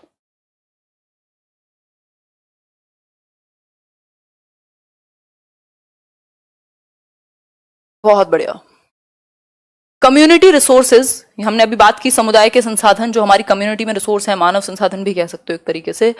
अ doctor, a farmer and their grand parents can discuss about plants to help them know more real life examples. हमने बात की थी, एनसीएफ क्या कहता है, रियल लाइफ से कनेक्ट कीजिए जो आपकी बुक की नॉलेज है उसको, या क्लासरूम में जो चीजें चल रही हैं उनको आप आउटसाइड वर्ल्ड से रिलेट कर दीजिए। तो इस केस में हम क्या कर सकते हैं, कम्युनिटी रिसोर्सेज का इस्तेमाल कर सकते हैं, उन संसाधनों का इस्तेमाल कर सकते हैं जो हमारी कम्युनिटी में पहले से अवेलेबल हैं। फॉर एग्जाम्पल, अगर आप कोई बीमारी के बारे में बात कर रहे हैं, जैसे हमने वो पढ़ा था ना टॉपिक जिसमें हम बात कर रहे थे उसकी, मलेरिया की, तो बात हुई थी कि किसी डॉक्टर को भी बुला के इस इंफॉर्मेशन पे बात करने के लिए कहा जा सकता है। वो डॉक्टर कम्युनिटी का कोई हो सकता है, किसी बच्चे के पेरेंट्स हो सकते हैं, मतलब कम्युनिटी का रिसोर्स है तो एक डॉक्टर हो सकता है। अगर आप फार्मिंग के बारे में बात कर रहे हैं तो किसी किसान को बुला सकते हैं। इसके अलावा बच्चों के ग्रैंड पेरेंट्स जो हैं, उनके जो दादा दादी हैं, उनसे भी आप बच्चों को कह सकते हैं अच्छा ये पूछ के आना उनके जमाने में जो सिक्के थे वो कैसे चलते थे, क्या होता था। तो ये सब कम्युनिटी के रिसोर्स हैं जिनसे आप सीख सकते हैं अपने सराउंडिंग के बारे में और बहुत बेहतर सीख सकते हैं। क्लियर हो गई बात? तो चाहे वो फार्मर हो ये यूरिया लगाते हुए, या फिर बाकी आपके ग्रैंड पेरेंट्स हैं जो बच्चों को कहानियां सुनाते हैं अलग अलग जमाने के बारे में बहुत सारी चीजें, या फिर वो डॉक्टर हो, टीचर हो, कोई भी कम्युनिटी का रिसोर्स हो सकते हैं। क्लियर हो गई बात यहां तक की? आगे बढ़ेंगे नेक्स्ट पॉइंट पर।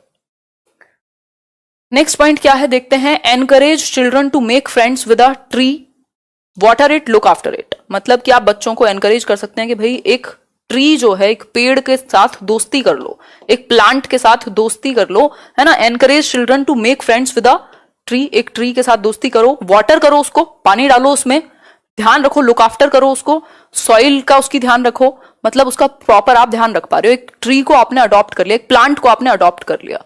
It will develop their concern for the environment. जब आपने किसी को अडॉप्ट किया है, जब आप किसी से जुड़े हैं इमोशनली, क्या होगा, आप उसको पानी दे रहे हैं, आप उसका ध्यान रख रहे हैं, मुरझाया तो नहीं है, आज गर्मी है तो मेरे पौधे को क्या हो गया। आपने देखा होगा जो लोग थोड़ा ही प्लांट को अगर केटर करते हैं तो वो बड़ा उनको प्यार हो जाता है एकदम जो प्लांट्स हैं उनसे। तो जब बच्चे ने खुद किसी ट्री को ग्रो किया है तो उसको अपने आप ही सेंस ऑफ कंसर्न आएगा एनवायरमेंट के प्रति। वो कल पेड़ काटने के लिए तैयार ही नहीं होगा या कुछ भी ऐसा करने के लिए जिससे एनवायरमेंट हार्म हो, है ना। आप ह्यूमंस को एक ही तरीके से कंट्रोल कर सकते हैं, वो है इमोशंस, है ना।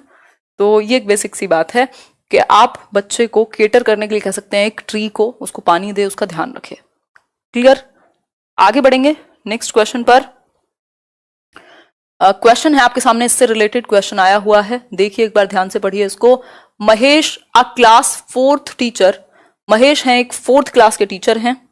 देखिए एक बार मैं यहां चेक कर लेती हूँ एक बार आज।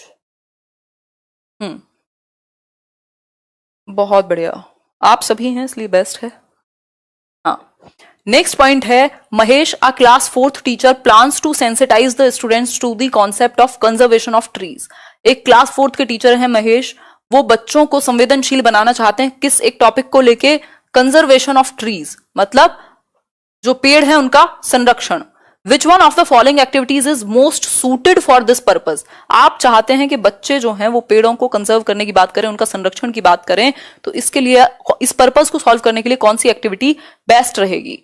पहला ऑप्शन है motivating each student to adopt and nurture one tree. आप बच्चों को मोटिवेट करें कि भैया एक ट्री को अडॉप्ट कर लो और उसको नर्चर करो। या फिर encouraging students to participate in poster competition, poster बनाने वाले कंपटीशन में उनको लगाइए। या फिर making teams of students for group discussion, group discussion के लिए बिठा दीजिए, जैसे हमारे न्यूज चैनल्स पर होता रहता है, बहस पे बहस है, करने को कोई कुछ राजी नहीं है। या फिर कंडक्टिंग अ डिबेट कॉम्पिटिशन। फिर से अगेन देखो ये सारी चीजें अच्छी हैं, लेकिन बेस्ट क्या है? बेस्ट वो होगा जिसमें आप इन्वॉल्व होंगे डायरेक्टली। क्या है वो? Motivating each student to adopt and nurture one tree. जब एक पौधा बच्चा खुद उगाने की कोशिश करेगा, अडॉप्ट कर लेगा, तो वो सबसे ज्यादा जुड़ पाएगा, सबसे ज्यादा कंजर्वेशन सीख पाए। फिर आपको उसे सिखाने की जरूरत नहीं है, वो अपने आप सेंसिटाइज हो जाएगा, संवेदनशील बनेगा। तो ए ऑप्शन बेस्ट है, बाकी के तीनों सही हैं, लेकिन बेस्ट क्या है? वो ए ऑप्शन है। क्लियर हो गई यहां तक की बात? आगे बढ़ेंगे नेक्स्ट पॉइंट पर। नेक्स्ट पॉइंट देख लेते हैं, कुछ पॉइंट्स हैं इसमें, फिर उसके बाद क्वेश्चन पर भी आएंगे। पॉइंट देखते हैं एक बार। बहुत बढ़िया, सही है जी।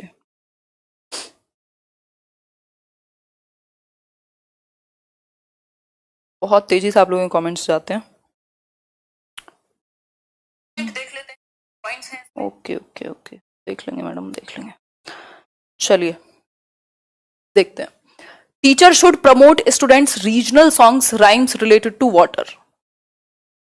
मतलब कि जो टीचर है उसको प्रमोट करना चाहिए बच्चों को रीजनल सॉन्ग्स के लिए, राइम्स के लिए।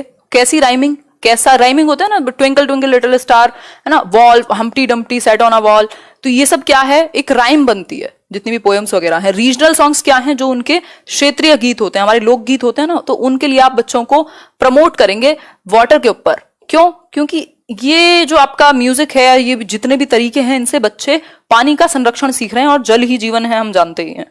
आगे बढ़ेंगे, make them sensitize towards issues like discrimination, बहुत इंपॉर्टेंट है, एक चैप्टर भी है, शायद हमने मिस किया हो, कास्ट डिस्क्रिमिनेशन को लेकर के या क्लास के डिस्क्रिमिनेशन को लेकर के जो भेदभाव है वो नहीं होना चाहिए। हम इस चीज के प्रति बच्चों को संवेदनशील बनाएं कि हम किसी के साथ भी गलत ना करें, किसी भी अंतर के बेसिस पे उसको अपॉर्चुनिटी देने से मना ना करें। जैसे एक चैप्टर था, उसको शायद इस बार मैंने मिस कर दिया है, क्वेश्चंस के टाइम पे ले लेंगे, कि गांधी जी के आश्रम में या भीमराव अंबेडकर ने इस चीज पे बहुत ज्यादा काम किया, who will do this work, कि कुछ लोग थे जो सिर्फ सफाई का काम करते थे, उन्हें बिल्कुल अलग रखा जाता था, अछूत माना जाता था, इस तरीके की चीजें। आर्टिकल 15 में भी बात हुई है इस बारे में। तो ये सब क्या है, आप बच्चों को संवेदनशील बनाएं इन चीजों को लेकर के। अगर आप बचपन से उनको संवेदनशील बना रहे हैं तो वो खुद कल जाकर के ये काम नहीं करेंगे। नेक्स्ट है, give them opportunities to observe and ask questions. Exactly, आप बच्चों को क्वेश्चन पूछने का मौका देंगे, अच्छा ये है तो क्यों होता है। आप उसको ऐसे ही नहीं है कि कुछ भी आपने रीजन दे दिया, आप कोशिश करेंगे उसके साथ थोड़ा सा, आजकल तो इंटरनेट है, आप मदद ले सकते हैं उसके क्वेश्चंस के आंसर तक पहुंचने की, ठीक, स्पेशली पेरेंट्स के रूप में। ऑब्जर्व करने का मौका देंगे, to clarify few things, discussions can be held. अब बच्चे ने खुद अपना, आपने कहा कि ठीक है, आपने कहा कि भाई ये चांद दिन में क्यों नहीं दिखता, बच्चे ने कहा, तो आपने कहा अच्छा सोच के आना, थोड़ा सा एक्सप्लोर करना, ऑब्जर्व करना, ठीक, कि दिखता है नहीं दिखता है क्या है। वो अपना कुछ कॉन्सेप्ट लेकर के आया जिनको ऑल्टरनेटिव कॉन्सेप्शंस कहा जाता है, नाइव कॉन्सेप्ट्स भी कह देते हैं, जिसमें कई बार उनकी गलतियां भी होती हैं। बट आप क्या करेंगे, ऐसे टॉपिक्स पर डिस्कशन करेंगे और उनको क्लैरिफाई करेंगे। अगर वो कहीं गलत हैं तो आप कुछ चीजों को क्लैरिफाई कर सकते हैं, डिस्कशन करके उनकी बात को संभाल सकते हैं। Encourage them to use locally available resources और मटीरियल्स। ये है सेल्फ रिलायंट, आत्मनिर्भर भारत, मजाक कर रहे हो। लोकली अवेलेबल रिसोर्सेज और मटेरियल्स, मतलब जो चीजें लोकली अवेलेबल हैं, जो क्षेत्र की या जो भी आसपास चीजें बनती हैं उनका यूज करने के लिए आप उनको प्रमोट करेंगे, उनको आप कहेंगे, ठीक। आगे बढ़ेंगे, ये एक बहुत इंपॉर्टेंट पॉइंट है, फिर इससे रिलेटेड एक क्वेश्चन करेंगे। Encourage them towards things such as origami, finger painting, arts and crafts etcetera. अब जिन्होंने भी रेगुलर कुछ भी किया होगा, बीएड हो चाहे वो डाइट हो, डीएलएड हो, जो भी हो, तो ये बहुत लंका लगाते थे कॉलेज वाले जो है, कि ओरिगामी का प्रयोग करो, फिंगर पेंटिंग का प्रयोग करो, और क्या आर्ट्स एंड क्राफ्ट्स कुछ कुछ बनाओ, है ना। पूरा एकदम वो होता था, एक पीरियड होता था अलग से आर्ट एजुकेशन का, ठीक। तो उसमें मेरे जैसे बच्चे जुगाड़ लगाते थे, अपने दोस्तों की मदद लेते थे जिनकी ऐसे ड्राइंग पेंटिंग अच्छी नहीं थी, ठीक। तो encourage them towards things such as origami, जो पेपर से नहीं बनाते, अलग अलग वर्क जो बनाए जाते हैं, है ना। फिंगर पेंटिंग आप देख ही रहे हैं, ये फिंगर में इन्होंने पहना हुआ है। इसके अलावा आर्ट्स एंड क्राफ्ट्स, बच्चे ड्राइंग करें, पेंटिंग करें, कुछ बनाएं, वो अलग अलग चीजों से, कोई टोकरी बना रहा है किसी पेपर से, कोई किसी ने कुछ और बनाया हुआ है, बड़ी 70 तरह की चीजें होती थी, अभी मेरे को एग्जैक्टली याद नहीं आ रही है, ठीक है। तो आर्ट एंड क्राफ्ट का यूज करें बच्चे, उनको एनकरेज करें ऐसी चीजें बनाने के लिए, और बच्चों को मजा आएगा, ठीक है। फिर इसके बाद children must know the characteristics of birds. बच्चों को विशेषताएं, फीचर्स पता हो बर्ड्स के, even if they do not know their names. मान लीजिए कोई बर्ड देखा बच्चे ने, ईगल को देखा और उसको नाम नहीं पता, लेकिन उसको पता है कि ऐसा दिखता है बड़ा सा, ये ऐसी आवाज निकालता है, इस तरीके से उसने मैना को देखा, तोता को देखा, किसी और चीज को देखा, मतलब उसको पक्षी देख करके उनके फीचर्स पता है, उनकी विशेषताएं पता है कि आवाज कैसे निकालते हैं, ये कैसे हैं, इनमें क्या डिफरेंस होता है ना। कोयल की आवाज पता है उसको, बेशक नाम ना पता हो, इसका मतलब फीचर्स से वो अवगत है, विशेषताएं पता है उसको, ऑब्जर्व करने का आपने मौका दिया है। A teacher can organize a discussion over good or bad effects of rain. बारिश के पॉजिटिव और नेगेटिव इफेक्ट्स क्या हैं, क्या प्रभाव पड़ते हैं, क्योंकि सिर्फ पॉजिटिव है ये भी नहीं कह सकते ना। आपको बारिश बहुत अच्छी लग रही है और पता लगा गांव में खेत कट रहे हैं, अब जिनके गेहूं बर्बाद हो रहे हैं वो तो ये नहीं कह सकते कि बारिश अच्छी है। तो गुड और बैड इफेक्ट्स क्या हैं, और भी बहुत सारे इसके एनवायरमेंट के इफेक्ट हो सकते हैं, तो इन चीजों पर आप चर्चा कर सकते हैं क्लासरूम में। इससे क्या होगा, बच्चे पॉइंट्स ऑफ व्यू देख पाएंगे कि अलग अलग परिपेक्ष हो सकते हैं, किसी चीज को देखने के पर्सपेक्टिव्स हो सकते हैं। ऐसा नहीं है किसी ने फेसबुक पे पोस्ट डाल दिया पढ़ते हुए तो सब उसको कमेंट में गाली देने लग जाएं कि यार तुम तो पढ़ने का ड्रामा कर रहे हो। अरे यार, जब आप सेल्फी डालते हो, उसने एक पोस्ट डाल दिया तो क्या हो गया। तो हम पॉइंट्स ऑफ व्यू नहीं देखना चाहते, हम टॉलरेंट नहीं है ना, हम बहुत जल्दी जजमेंटल हो जाते हैं कई बार। आगे बढ़ेंगे, नेक्स्ट है क्वेश्चन, देखिए इसी से रिलेटेड क्वेश्चन क्या है। बहुत बढ़िया अजय जी, क्वेश्चन देखते हैं। क्वेश्चन है, in EVS children particularly enjoy learning crafts and arts in groups because. अब दो बातें हो गई, एक तो ग्रुप में बच्चे एंजॉय करते हैं किस चीज को, आर्ट एंड क्राफ्ट को, मतलब जो शिल्प है और कला है, ड्राइंग पेंटिंग कुछ बनाना हुआ, इन सब चीजों को बच्चे ग्रुप में एंजॉय करते हैं। तो इसका रीजन क्या है। पहला ऑप्शन है, it promotes peer learning, peer learning मतलब अपने जो सहकर्मी हैं, सहपाठी हैं, उनके साथ सीखने में उनको अच्छा लगेगा। या फिर इट इम्प्रूव सोशल लर्निंग, जो सामाजिक अधिगम है, क्योंकि बच्चे जो हैं अगर अलग अलग फैमिली से आए हुए हैं तो सोशल सोसाइटी का एक छोटा मिनिएचर वर्जन हो गया ना स्कूल, वहां आपको अलग अलग तरह के लोग मिल जाएंगे, तो वो सोशली ग्रुप्स में काम करना सीखेंगे। Children become happy and respond with enthusiasm when their creative works are appreciated. जब बच्चा कुछ पेंटिंग ड्राइंग करके लाया और उसको एप्रिशिएट किया आपने, वाह बहुत अच्छा किया है ना, इसको ऐसे कर सकते हो थोड़ा सा, तो वो एप्रिशिएटेड एंथुजियास्टिक फील करेगा, उसको मजा आएगा, अगली बार वो और 4 चीजें बना के लाएगा। It promotes discipline in the class. देखो डिसिप्लिन बहुत ज्यादा प्रमोट नहीं होगा इससे, इससे इवन ये भी हो सकता है कि हल्का फुल्का नॉइज भी क्रिएट हो जाए, क्योंकि बच्चे ग्रुप्स में हैं, डिस्कशन में हैं, कोई एक्टिविटी कर रहे हैं, तो थोड़ा बहुत तो नॉर्मल है कि थोड़ा बहुत नॉइज भी आ सकता है। तो आंसर क्या हुआ? सिंपल ABC, बी ऑप्शन इसका सही आंसर हो गया। यहां तक मुझे नहीं लगता आपको डाउट होगा। देखो पेडागोजी सिर्फ समझने की चीज है, रटने वाला कुछ नहीं है इसमें। कुछ चीजें याद रखनी होती हैं जो फैक्चुअल होती हैं, अदरवाइज तो ज्यादातर चीजें समझने की हैं। और आपको फंडे अप्लाई करने आने चाहिए, जरूरी नहीं है सेम भाषा में क्वेश्चन दे, लैंग्वेज ही चेंज करेगा हद से हद, बस आपको पकड़ना आ जाए कि बच्चे के लिए क्या अच्छा है। क्लियर हो गई बात? आगे बढ़ जाएं नेक्स्ट पॉइंट पर। नेक्स्ट है, अभी है थोड़ा सा डिस्कशन बाकी अपना। नेक्स्ट है children can consult their family members for things like cooking. Exactly हमने अभी बात की थी, अगर कुकिंग की बात करें, जो खाना बनाना है, वो अपने पेरेंट्स से या उनकी ग्रैंड माँ हैं, जो भी हैं घर पर लोग, उनसे खाने के बारे में बात कर सकते हैं, कि कुकिंग के बारे में बात कर सकते हैं।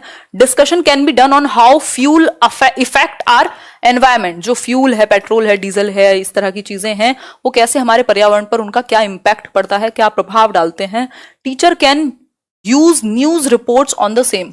आप न्यूज रिपोर्ट्स दिखा सकते हो, कटिंग्स दिखा सकते हो बच्चे को किस चीज की, कि कैसे पॉल्यूशन बढ़ा है ड्यू टू कंजप्शन ऑफ किसका, पेट्रोल का, डीजल का। सीएनजी तो चलो बहुत कम वो करती है, कैसे हम सीएनजी पे मूव कर रहे हैं, तो ये सारी चीजें आप दिखा सकते हो कि कैसे जितने भी ये जो आपकी फैक्ट्री है, इन सब से कैसे अफेक्ट होता है एनवायरमेंट। तो इसके लिए आप न्यूज रिपोर्ट वगैरह का प्रयोग कर सकते हो। बहुत इंपॉर्टेंट है न्यूज रिपोर्ट का प्रयोग करना, ऐसी चीजों का प्रयोग करना, कल भी हमने डिस्कस किया था, न्यूज आर्टिकल्स हो सकते हैं, कुछ और ऐसी चीज हो सकती है जो रियल लाइफ से जोड़ पाए बच्चे को। क्लियर है बात? फिर है next, a teacher should include children's experiences into conversations. एक टीचर है जिसको बच्चे के एक्सपीरियंसेस को कन्वर्सेशंस में लाना चाहिए। फॉर एग्जाम्पल, मैं कई बार चीजें डिस्कस करती रहती हूँ, है ना, बीच में आ जाती है। अभी मैंने कमेंट्स देखे तो वो ऑब्वियस था कि मैं डिस्कशन करूं, इवन अभी उस पर डिस्कशन बाकी है ना, कि हमें इन चीजों में पढ़ना चाहिए या नहीं। मेरी भी एक फ्रेंड कल परसों डिस्कशन कर रही थी कि यार ये पढ़ाई वढ़ाई के टाइम पे या करियर के टाइम पे सिर्फ करियर पे ही फोकस करना चाहिए, और लोग बेकार में पढ़ जाते हैं, बड़ी प्रॉब्लम हो जाती है ये वो। तो हम लोग डिस्कस कर रहे थे, तो मैं उसको बोल रही थी उनका पॉसिबल नहीं है ना, कुछ लोगों का इंडिविजुअल डिफरेंसेस है। तो ये डिस्कशन इंपॉर्टेंट है, किस चीज पे? हवा में नहीं, चिल्ड्रंस एक्सपीरियंसेस। जो बच्चे हैं उनके अनुभव के आधार पर आप उन चीजों को, जो उनके अनुभव हैं, जो उनके एक्सपीरियंसेस, जो उनकी लाइफ में हो रहा है, आप उस पर बात कर पाए, कन्वर्सेशन कर पाए। ऐसा नहीं है आप तो जी मैं टीचर हूं ऐसे करके, और बिल्कुल बच्चे आपसे बोल भी नहीं सकते, ना वो बता सकते हैं आप अपने मन की कोई बात, ना आप कुछ उनको कहने देंगे। पता चलेगा कल आप पेरेंट्स के पास चले गए तो क्या होगा, एक्सपीरियंसेस पर आप डिस्कस नहीं कर पाएंगे। जरूरी नहीं है सारे बच्चों के ब्रेकअप के एक्सपीरियंसेस होंगे, छोटे बच्चे हैं उनके अपने एक्सपीरियंस होंगे, उन्होंने कुछ और देखा होगा अपने आसपास। क्लियर है बात? आगे बढ़ेंगे नेक्स्ट पॉइंट पर। देखते हैं एक बार नेक्स्ट कुछ पॉइंट्स देख लेते हैं। नेक्स्ट पॉइंट है, give them real life examples as much as possible. जितना हो सके उनको रियल लाइफ से जोड़ें, मतलब जो वास्तविक जीवन है उसके एग्जांपल्स दें। A story can be better taught by including role plays. Role play बहुत इंपॉर्टेंट, बहुत पॉजिटिव, लैंग्वेज में भी, इंग्लिश में भी, इंग्लिश पेडागोजी में भी। रोल प्ले से क्या होता है, ऑलमोस्ट 4 की 4 स्किल्स प्रभावित होती हैं अगर आपने उसको लिखने को और पढ़ के अपना रोल कहने को कह दिया तो। रोल प्ले से क्या होगा, a story can be taught by including, एक स्टोरी चल रही है, मान लो किसी पेड़ की या पेड़ों की कटाई के बारे में है, तो एक पेड़ बना हुआ है, वो रो करके दिखा रहा है बच्चा, दूसरी तरफ से कोई काटने वाला है, वो अपने बहुत ही गुस्से में है, तो ये रोल प्ले चलेगा, वो नाटकीय रूपांतरण कर रहे हैं एक तरीके से उसका। इससे क्या होगा, बच्चों की क्रिएटिविटी एनहेंस होगी, वो कुछ नए आइडियाज लेके आ पाएंगे। Give them opportunities by which they can learn by doing. Learning by doing बहुत इंपॉर्टेंट है, करके सीखना, ऐसी अपॉर्चुनिटी आपको देनी है। अपॉर्चुनिटीज जैसे जो वर्ड है, रोल प्ले जैसे जो वर्ड है, ऑब्जर्व करना है, ये सब बहुत ही इंपॉर्टेंट और पॉजिटिव वर्ड है अगर मैं देखूं पेडागोजी के पॉइंट ऑफ व्यू से। बहुत बढ़िया विशाल, हाँ बहुत बढ़िया रोशनी जी, क्या हुआ? जमाना बदल रहा है, आप कैसे जबरदस्ती कहेंगे कि नहीं जो हम कह रहे हैं वो करो? Let them give opportunities to help each other, एक दूसरे को हेल्प करना सीख पाए, कोऑपरेशन सीख पाए, बहुत इंपॉर्टेंट है, ह्यूमैनिटी ना भूलें हम। ठीक है, आगे बढ़ेंगे, क्वेश्चन कर लेते हैं इससे रिलेटेड। एक क्वेश्चन है, students in primary classes have a lot of alternate conceptions in many topics like living, non living, water cycle, plants etcetera. The sources of these alternate conceptions can be. मतलब कि अगर मैं बात करूं तो जो बच्चे हैं प्राइमरी क्लासेस के, उनके बहुत सारे ऑल्टरनेटिव कॉन्सेप्शंस बन जाते हैं। अब ये आपका ऐसा टॉपिक है जो आपको किसी भी सब्जेक्ट में देखने को मिल जाएगा, English pedagogy, child development and pedagogy, EVS pedagogy, कि बच्चों की कुछ गलत धारणाएं बन गई, उनको हम गलत ना कह के, रॉन्ग कॉन्सेप्शंस ना कह के ऑल्टरनेटिव कॉन्सेप्शंस कह देते हैं कि वैकल्पिक हैं, ये भी एक विकल्प है, इस तरह से भी सोचा जा सकता है। इनको नाइव कॉन्सेप्ट्स भी कह देते हैं। ठीक, तो इनको आपको डांटना नहीं है बच्चे को, लेकिन डिस्कशंस के थ्रू ठीक कराना है कि वो ऐसा हो सकता है बहुत चीजों को लिविंग मानने लगे, नॉन लिविंग और लिविंग के टॉपिक में उनको प्रॉब्लम होने लगे, उनको लगे यार ट्रेन चल रही है तो हमारे साथ पौधे भी चल रहे हैं, ट्रीज भी दौड़ लगा रहे हैं। तो ऐसे उनके कई कॉन्सेप्ट्स बन जाते हैं जो सही नहीं होते, बट वो उनका एक देखने का नजरिया है। तो इनको सही तो कराना पड़ेगा आपको, क्योंकि फैक्चुअल अंडरस्टैंडिंग गलत हो रही है। तो उसके लिए आप डिस्कशंस कर सकते हैं। वैसे तो आप आंसर करके बताएंगे कि कहां से आते हैं ये, ऐसा होता क्यों है, ऐसा होता क्यों है, ये बताइए, है ना। चांद को वो मामा मानने लग जाएं अगर, कि जो चंद्रमा है बेटा वो तुम्हारा मामा है, ऐसा इस स्थिति में क्या है ये, अगर वो आगे तक यही मानता रहे तो कहां से आया ये ऑल्टरनेटिव कॉन्सेप्शन? ऑब्वियसली फैमिली से आया होगा, मम्मी ने कहा होगा बेटा मामा है चंदा। ठीक, तो फैमिली एंड कम्युनिटी से। Text books and other books बिल्कुल हो सकती हैं, क्योंकि हम पोएम्स में भी तो सुनते हैं ना। इसके अलावा टीचर्स से हो सकता है, स्टोरीज एंड पोएम्स बिल्कुल हो सकता है। तो चारों ही सही है, क्या दिक्कत है? ऐसा हो सकता है ना, जाने और अनजाने में इन सब से ये चीजें ट्रांसफर हो सकती हैं, जरूरी नहीं है आपने किया ही हो। क्लियर है बात? बहुत बढ़िया, आगे बढ़ेंगे नेक्स्ट पॉइंट पर। नेक्स्ट पॉइंट है, और इनको आप ठीक कैसे करेंगे? डिस्कशन करके, चैलेंज करके, उनको आइडियाज अपने कुछ सही बता करके। क्वेश्चन नंबर, मतलब नेक्स्ट पॉइंट है, discussion on gender issues such as technology, different business related gender issues, alcohol consumption can be held. बहुत इंपॉर्टेंट है, कैसे कैसे इश्यूज पर डिस्कशन जरूरी है। इन सब बातों पर हम कभी बात नहीं करते क्योंकि हमें सिलेबस से फुर्सत नहीं है ना। तो डिस्कशन किस पे होना चाहिए? ये सभी सब्जेक्ट की पेडागोजी है, इवन ओवरऑल पेडागोजी है, ये आपको हर जगह काम करेगा। आप किस चीज पर डिस्कशन करें बच्चों के साथ? जेंडर इश्यूज, कि लड़के और लड़कियों में क्या अंतर है, क्यों बनाया हुआ है हमने, क्या सही है क्या गलत है, इस तरह के बहुत सारे बच्चों के आप विचार जान सकते हैं। उन पे थोपने की जगह आप विचार जान सकते हैं। अच्छा तुम्हें क्यों लगता है, अच्छा तुम्हें ऐसा क्यों लगता है कि नहीं लड़कियों घर में रहना चाहिए, अच्छा क्यों रहना चाहिए, मतलब क्या है ऐसा, क्यों, इसके पीछे क्या रीजन है? तो डिस्कशन हो सकता है। ठीक, जेंडर इश्यूज पर, टेक्नोलॉजी पर, कि टेक्नोलॉजी बूम है अबून है, different business related gender issues, कि भाई ये सर्टेन बिजनेस है तो रियल एस्टेट है तो फीमेल नहीं जाएंगी, है ना, या कुछ और बिजनेस है तो यहां पर मेल ही होंगे सिर्फ। तो इस तरीके के डिस्कशन होने चाहिए कि कैब ड्राइवर महिलाएं क्यों नहीं मिलती हमें, पुरुष ही क्यों मिलते हैं ज्यादा। ठीक, फिर एल्कोहल कंजम्पशन, जहां मारपीट होती है, जिन बच्चों के घर में बुरी हालत है, वो देख रहे हैं रोज रात को फादर हैं और वो पूरा ड्रामा करके रखा हुआ है एल्कोहल कंजम्पशन की वजह से। तो इसकी वजह से क्या क्या इश्यूज होते हैं, इनको आप बच्चे के सामने डिस्कस कर सकते हैं। जब वो कल बड़ा होगा तो उसके दिमाग में ये चीजें रहेंगी, वो एक रिस्पॉन्सिबल सिटीजन बनेगा। फिर क्या है next, let them observe birds closely to know about them. आप बच्चों को पास से बर्ड्स को ऑब्जर्व करने देंगे। हो सकता है वो जब अपने एनवायरमेंट में होगा, कहीं भी पर्यावरण में होगा, तो वो ऑब्जर्व कर रहा होगा, बैठ के देख रहा होगा, अच्छा ये चिड़िया बैठी है, आवाज कर रही है, ऐसी आवाज है, ऐसी दिखती है ना। फिर वो आपस में लड़ाई कर रहे हैं कई बार। Teacher can help them make a bird bath. वो बर्ड बाथ नहीं होता कि पानी के लिए बना देते हैं कई लोग, वो पानी पी के जाते हैं फिर, तो बर्ड बाथ बनाने में भी हेल्प की जा सकती है, या टीचर उनको एक मदद दे सकता है, कह सकता है कि बर्ड बाथ बनाना घर वालों के साथ मिलके। तो इस तरीके की चीजें हो सकती हैं। इससे क्या होगा, बच्चा एक्टिविटी कर करके सीख रहा है, उसको ऐसा नहीं है कि आंसू आ जाए पढ़ने में, मजा आएगा, उसको लगेगा खेल चल रहा है। ठीक है, नेक्स्ट है, children can share their experiences on local methods of collecting water. जो पानी को कलेक्ट करने के मेथड्स हैं, जो लोकल तरीके हैं, भाई पॉन्ड्स होते थे पहले, तालाब होते थे, या जो टांका और टैंक हमने देखा था, तो ये सब क्या है, लोकल तरीके हैं, तो इनके बारे में बात की जा सकती है। Things are independent in our environment, interdependent in our environment. एक बहुत ही इंपॉर्टेंट सी चीज है कि हम सभी क्या हैं, एक दूसरे पर आत्मनिर्भर हैं। कोई ये कहे कि तुम सिर्फ हमारी वजह से जी रहे हो तो वो भी गलत है, और आप ये कहें कि मैं ही हूं सब कुछ तो वो भी गलत है। ठीक, तो तो ये जो बचपन से चीजें चल रही हैं वो आगे तक आपको काम आएंगी अगर आपने उस तरीके का बिल्ड कर दिया बच्चों को। ठीक, तो कोई भी कुछ भी है अगर, तो वो सिर्फ किसी एक सिंगल फैक्टर की वजह से नहीं है। अगर हम लेट्स लर्न पर कुछ डिस्कशन कर रहे हैं आज, या कुछ बेहतर कर पा रहे हैं आप, कल कुछ बेहतर कर पा रहे होगे, तो उसमें ऐसा नहीं है कि सिर्फ मेरा रोल है या मेरे काम में सिर्फ आपका रोल है। इंटरडिपेंडेंट होती हैं चीजें, बहुत सारे फैक्टर्स मैटर करते हैं, कोई एक फैक्टर नहीं होता। ठीक है, आगे बढ़ेंगे।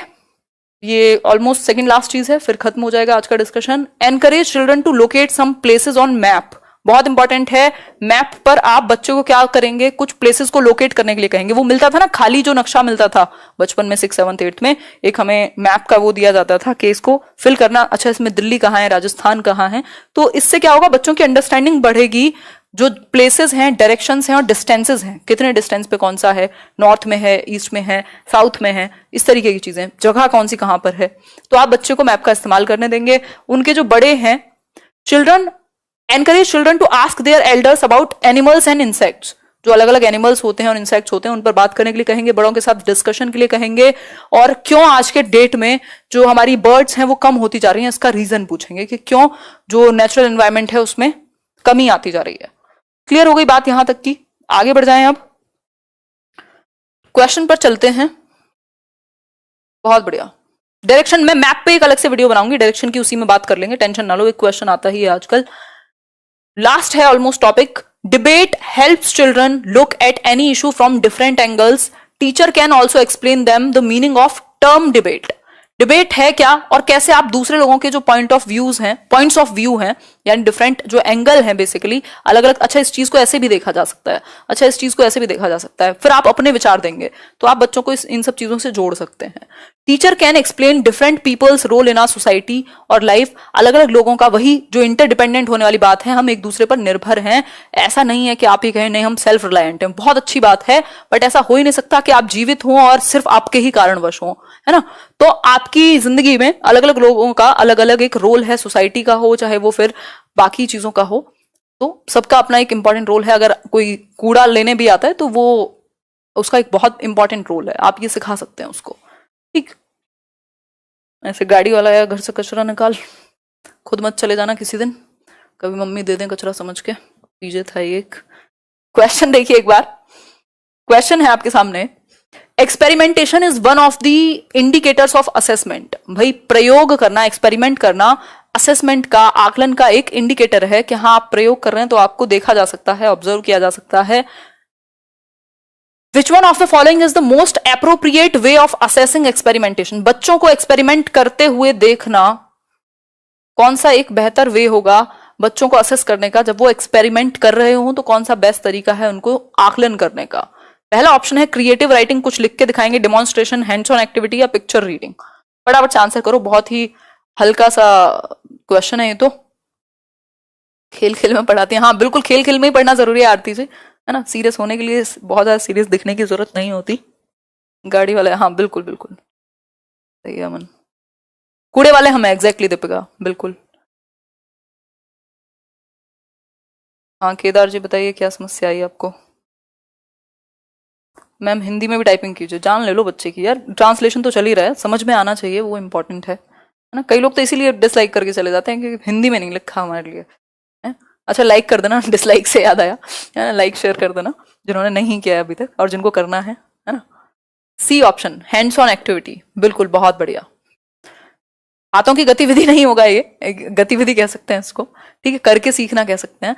बच्चे ने एक्सपेरिमेंट किया, वो कुछ कर रहा है, थोड़ा बहुत कुछ उसने एक्सपेरिमेंट किया, कुछ बनाया, कुछ किया, तो आप उसको क्या करेंगे, जब वो खुद से कर रहा होगा चीजें तब आप उसको ऑब्जर्व करेंगे। तो एक्सपेरिमेंट को असेस करने का सबसे अच्छा तरीका है जब वो खुद कुछ कर रहा हो तब उसको देखना। ये 5E मॉडल है, लेसन प्लानिंग में यूज किया जाता है, ठीक। 5E मॉडल है, इंस्ट्रक्शनल मॉडल कह सकते हैं। 5E है इसमें। पहला है एंगेज, आप बच्चे से कुछ क्वेश्चन पूछ के जो उसकी प्रीवियस नॉलेज से कनेक्ट करता हो उसको एंगेज कर सकते हैं, वो मेंटली एंगेज होगा किसी एक प्रॉब्लम को सॉल्व करने में, किसी एक जो भी आपने टॉपिक स्टार्ट करने वाले हैं उसके बारे में उसकी जो सोच है वो जागृत हो जाएगी, तो एंगेजमेंट शुरू हो जाएगी। फिर है एक्सप्लोर, अब आपने एंगेज कर दिया उसको कुछ क्वेश्चन पूछ के, अब आप उसको एक्सप्लोर करने का मौका देंगे इनसाइड और आउटसाइड द क्लासरूम, मतलब वो उसके बारे में थोड़ा सा और फ्री होकर के उसको एक्सप्लोर करेगा, इसमें और क्या हो सकता है, मतलब सर्च करेगा, ये कह सकते हैं आसान शब्दों में। फिर है एक्सप्लेन। एक्सप्लेन, अब आप उसको कुछ ऐसे फॉर्मल टर्म्स एक्सप्लेन कर सकते हैं जो चीजें उसने एक्सप्लोर की, कुछ मेथड्स, कुछ तरीके किसी प्रॉब्लम को सॉल्व करने का, या जो भी आप उनको अब फॉर्मल वर्ड्स में उनको आप बता दें कि भैया इसको ना ये कहते हैं, ये जो स्टेप है इसको ये कहते हैं, फॉर्मली आप एक्सप्लेन करते हैं। तो ये हुआ आपका फोर्थ स्टेप। थर्ड स्टेप फिर है आपका फोर्थ, इलेबोरेट, मतलब अब आप इसको इलेबोरेट कर सकते हैं, मतलब जो भी अब तक हुआ है उसको और अच्छे से टीचर क्लास में एक्सप्लेन करेगा। फिर फिफ्थ है इवेल्युएट, मतलब आकलन। ठीक, ये 5 ई बहुत इंपॉर्टेंट है, इनको जानने से ज्यादा इंपॉर्टेंट इनका नाम है सीटेट के लेवल पे। इतनी बार पूछा जाता है, कई बार पूछ लेता है आपका एक आध नंबर में, ये आजकल आने लगा है, नया ट्रेंड है ये। एंगेज, एक्सप्लोर, फिर उसके बाद क्या करेंगे आप, एक्सप्लेन करेंगे, एलेबोरेट करेंगे और इवेल्युएट करेंगे। इसको अगर और थोड़ा सा समझें या पीडीएफ में भी आपको पढ़ने का मन करे तो मैंने एक और इमेज डाली है 5E मॉडल की। फर्स्ट है एंगेज। एंगेज मतलब focuses students attention on the context and concepts of the unit. जो भी यूनिट, जो भी चैप्टर, जो भी एक चीज आप स्टार्ट करने जा रहे हैं उस पर आप अटेंशन लेकर के आते हैं, कुछ क्वेश्चंस पूछते हैं, बच्चों को एंगेज करते हैं। ठीक, फिर एक्सप्लोर करने का मौका देंगे, अपॉर्चुनिटीज प्रोवाइड करेंगे बच्चों को कि वो जो आइडियाज उनके दिमाग में चल रहे हैं या जो भी उनके फर्स्ट हैंड एक्सपीरियंसेस हैं, जो भी वो एक्टिविटी करके देखना चाह रहे हैं वो एक्सप्लोर कर पाए। फिर है थर्ड, एक्सप्लेन। अब आप उन्होंने जो भी एक्सप्लोर किया अपने तरीके से उसको आप फॉर्मल टर्म्स उसके क्या हो सकते हैं, एग्जैक्ट टेक्निकल टर्म्स और सिंबल्स, मॉडल्स, इन सब से आप उनको इंट्रोड्यूस करते हैं। फिर आता है फोर्थ स्टेज, इलेबोरेट। अब क्या करेंगे, जो आइडियाज हैं, जो भी ये एक्सप्लेन करके जितना भी समझ में आया उसको नए कॉन्टेक्स्ट में कैसे यूज किया जा सकता है। फिर है इवेल्युएट, मतलब आकलन करेंगे, हाईएस्ट हो गया। Encourages students to assess their learning progress, मतलब आप बच्चों को एनकरेज करेंगे कि वो आकलन कर सकें खुद की लर्निंग प्रोग्रेस का। ये जो 5 स्टेप में उन्होंने अब तक सीखा, जो भी एक्सप्लोर किया, जो भी चीजें सीखी, फॉर्मल टर्म्स सीखे, इनफॉर्मल तरीके सीखे, उनको वो जांच पाएं या आप उनकी मदद कर पाएं इस चीज में। ठीक है, बात क्लियर हो गई जी? बात बहुत बढ़िया संदीप। इस पर एक ही क्वेश्चन आया है अभी तक, आई थिंक एक मैथ्स में आया है, एक ईवीएस में। वो क्वेश्चन मुझे नहीं मिल पाया, तो वो क्वेश्चन प्रीवियस ईयर जब मैं सॉल्व कराऊंगी जून में तब डिस्कशन में कर लेंगे। अभी इससे रिलेटेड कुछ क्वेश्चंस हैं, एक दो क्वेश्चन है जो थोड़े से ऐसे अलग से कॉन्सेप्ट हैं, ये सिलेबस में नहीं मिलेगा आपको बट पूछ लिया जाता है। एक वीडियो मैप का और रहता है, वो किसी और दिन कराऊंगी। क्वेश्चन है, children get lot of space of to learn EVS through explanation. अब एक्सप्लेनेशन की बात हुई थी, एक्सप्लोरेशन के थ्रू बच्चे एनवायरनमेंट को बहुत ही ज्यादा सीख सकते हैं, उनको मौका मिलेगा एनवायरनमेंट को जानने का, एक्सप्लोर करके, जहां उनको अपॉर्चुनिटी मिल रही है एक्टिविटी करने की, हैंड्स ऑन एक्सपीरियंस करने की। दिस इंडिकेट्स, ये क्या इंडिकेट करेगा, EVS is learn through rote, मतलब रट्टे के through, learn through information, child, EVS is child centred या फिर ईवीएस इज टीचर सेंटर्ड। फटाफट से बताओ, आंसर करो फटाफट। बहुत बढ़िया, great. C option, EVS is child centred, बिल्कुल बात सही है। एनवायरमेंटल स्टडीज क्या है, वो चाइल्ड सेंटर्ड है। एक और चीज हम यहाँ पे ध्यान रखेंगे, अभी जो हमने एक्सप्लोरेशन की बात की थी 5E मॉडल में, उसी की बात यहाँ हो रही है। और जो 5E मॉडल है वो कंस्ट्रक्टिविज्म पर बेस्ड है, मतलब रचनावाद पर, कि बच्चा करके सीख पाए, एक्टिविटी हो पाए, लर्निंग बाय डूइंग हो पाए। टीचर क्या है, फैसिलिटेटर है, बच्चों को एक्सप्लोर करने का आप पूरा मौका देते हैं। तो ये भी बात यहाँ जानने वाली है कि बच्चों को आप कंस्ट्रक्ट करने का मौका देते हैं कुछ, और जिसकी वजह से वो सीख पाता है। ये मैं आजकल कम्युनिटी में डेली शेयर करना भूल जाती हूँ और कई लोगों को नोटिफिकेशन पहुंच नहीं पाता। 1 मिनट का समय दो, आगे बढ़ेंगे नेक्स्ट क्वेश्चन पर। आजा भाई। नेक्स्ट क्वेश्चन है, what is the full form of BaLA. ठीक है, तो ये अक्षय कुमार वाला बाला नहीं है, वो जो गाना चल रहा था अभी फेमस। ठीक है, तो बाला की फुल फॉर्म बतानी है। 4 ऑप्शंस आपके सामने हैं, आंसर कर दीजिए फटाफट से। हमारा पूरा सिस्टम ही अब चाइल्ड सेंटर्ड बन चुका है या बनने की तरफ है। अब कुछ जो चेंजेस हैं वो हमें अपने एंड पर लाने हैं, सिलेबस तो चेंज हो ही चुका है। बहुत बढ़िया, जितने भी लोग बी आंसर कर रहे हैं उनका ठीक है। ये सी वाले कौन है भाई? सी कह रहा है ब्रेल एडेड लर्निंग असेसमेंट। ऐसा कुछ नहीं होता, ब्रेल एडेड की बात यहाँ नहीं चल रही है, बात चल रही है बिल्डिंग एज लर्निंग एड की, मतलब बिल्डिंग को लर्निंग एड के रूप में इस्तेमाल किया जा सके। यानी कि आप देखते हैं आज की डेट में आपको आपकी जो बिल्डिंग है इतने सारे चार्ट्स बने, मतलब एक बिल्कुल प्रिंटेड वो बने हुए हैं, पेंट की हुई हैं वॉल्स जिस पे कुछ कुछ इन्फॉर्मेशन है, कहीं पर कुछ प्लैनेट्स का ही बनाया हुआ है, कहीं पर कुछ और बनाया हुआ है, कोई साइंस का कोई टूल बनाया हुआ है। मतलब बिल्डिंग जो है उसके थ्रू भी बच्चे सीख रहे हैं, जब वो घूमते फिरते खेलते कूदते भी वो चीजें देख रहे हैं, ऑब्जर्व कर रहे हैं। For example, what is the full form of BaLA? BaLA stands for building as learning aid, B option. RTE में इसकी बात हुई थी, आरटीई 2009 में, राइट टू एजुकेशन एक्ट 2009, सभी को शिक्षा लेने का अधिकार है। आप इंफ्रास्ट्रक्चर में ऐसा परिवर्तन करते हैं कि हर एक बच्चा सीख सके अपने इंटरेस्ट अपनी एबिलिटी के अनुसार। अगर हम बात करें, हमने इंफ्रास्ट्रक्चर में चेंजेस किए हुए हैं, हमने अगर हम बात करें दिल्ली के बहुत सारे स्कूल्स में जो सीढ़ियां हैं उनको हटा करके हमने स्लोप बना दिया, रैंप बना दिया, ताकि जो बच्चा चल के जा सकता है वो भी जा सके, जिसको बैसाखी की जरूरत है वो भी जा सके उस रैंप पर, और एक व्हील चेयर लेकर के भी जाया जा सके। मतलब हमने इंफ्रास्ट्रक्चर में ऐसे बहुत सारे चेंजेस किए हैं जिसकी वजह से लर्निंग बेहतर हो सके, बिल्डिंग अपने आप में एक एड का काम करे, एक हेल्प का काम करे, एक बेहतर सप्लीमेंट का काम करे लर्निंग को बढ़ावा देने में। ठीक है, तो इसलिए जो आंसर है वो बी हो गया। फॉर एग्जाम्पल अगर आप देखना चाहें इसके एग्जाम्पल, जैसे बच्चे क्या हैं, खड़े हुए हैं, ये जो फर्श है, ये इस फ्लोर पर सांप सीढ़ी बनी हुई है, नंबर्स का पूरा एक गेम बना हुआ है। यहाँ सामने एक क्या है, वॉल है, उस वॉल पर इंडिया का मैप है।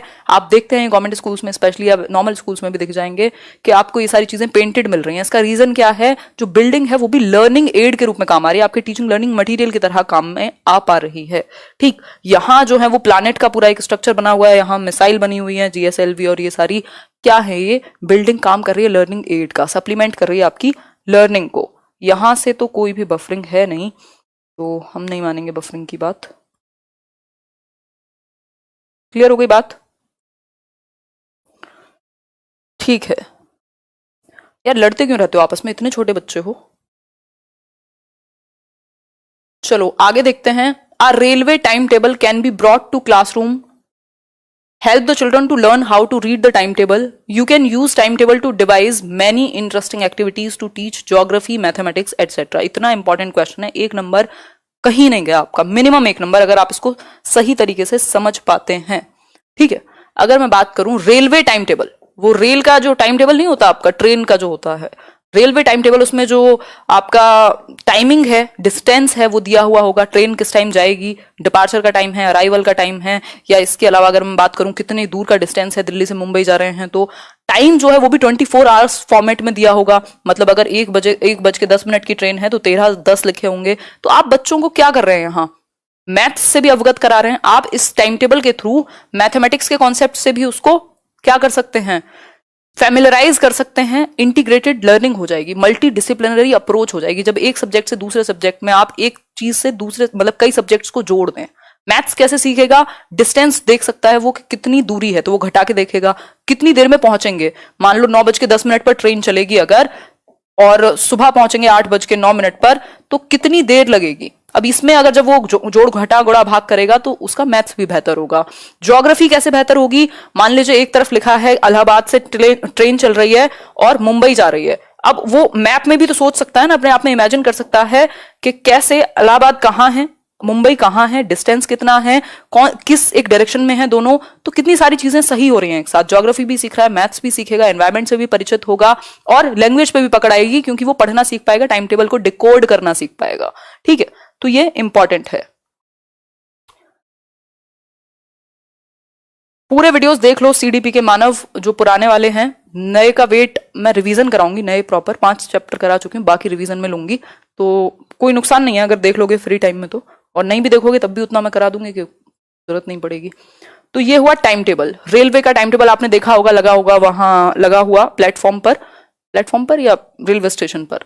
ठीक, तो गांधीधाम ये एनसीईआरटी में दिया हुआ है, गांधीधाम गुजरात में है, यहां से अराइवल का टाइम अभी दिया नहीं है, डिपार्चर है 5:15 का, डिस्टेंस 0, मतलब यहीं से चलने वाली है ट्रेन क्योंकि, और डे 1 की कहानी है। फिर अहमदाबाद पहुंचेगी 11:30 बजे, है ना, फिर डिपार्चर होगा 11:50 पर, 301 किलोमीटर का डिस्टेंस हो गया। दिन कितने लगे, 1। इसी तरीके से 3 दिन लग गए कहां से कहां तक जाने में, गांधीधाम से ये नागरकोइल पहुंचने में। ठीक, तो ये टाइम टेबल है जो आपका गिवन है आपकी बुक में। क्लियर हो गई बात? मिल जाएंगे राजेश जी, ऐप आ जाने तो एक ही जगह पर दे देंगे सीडीपी के नोट्स भी।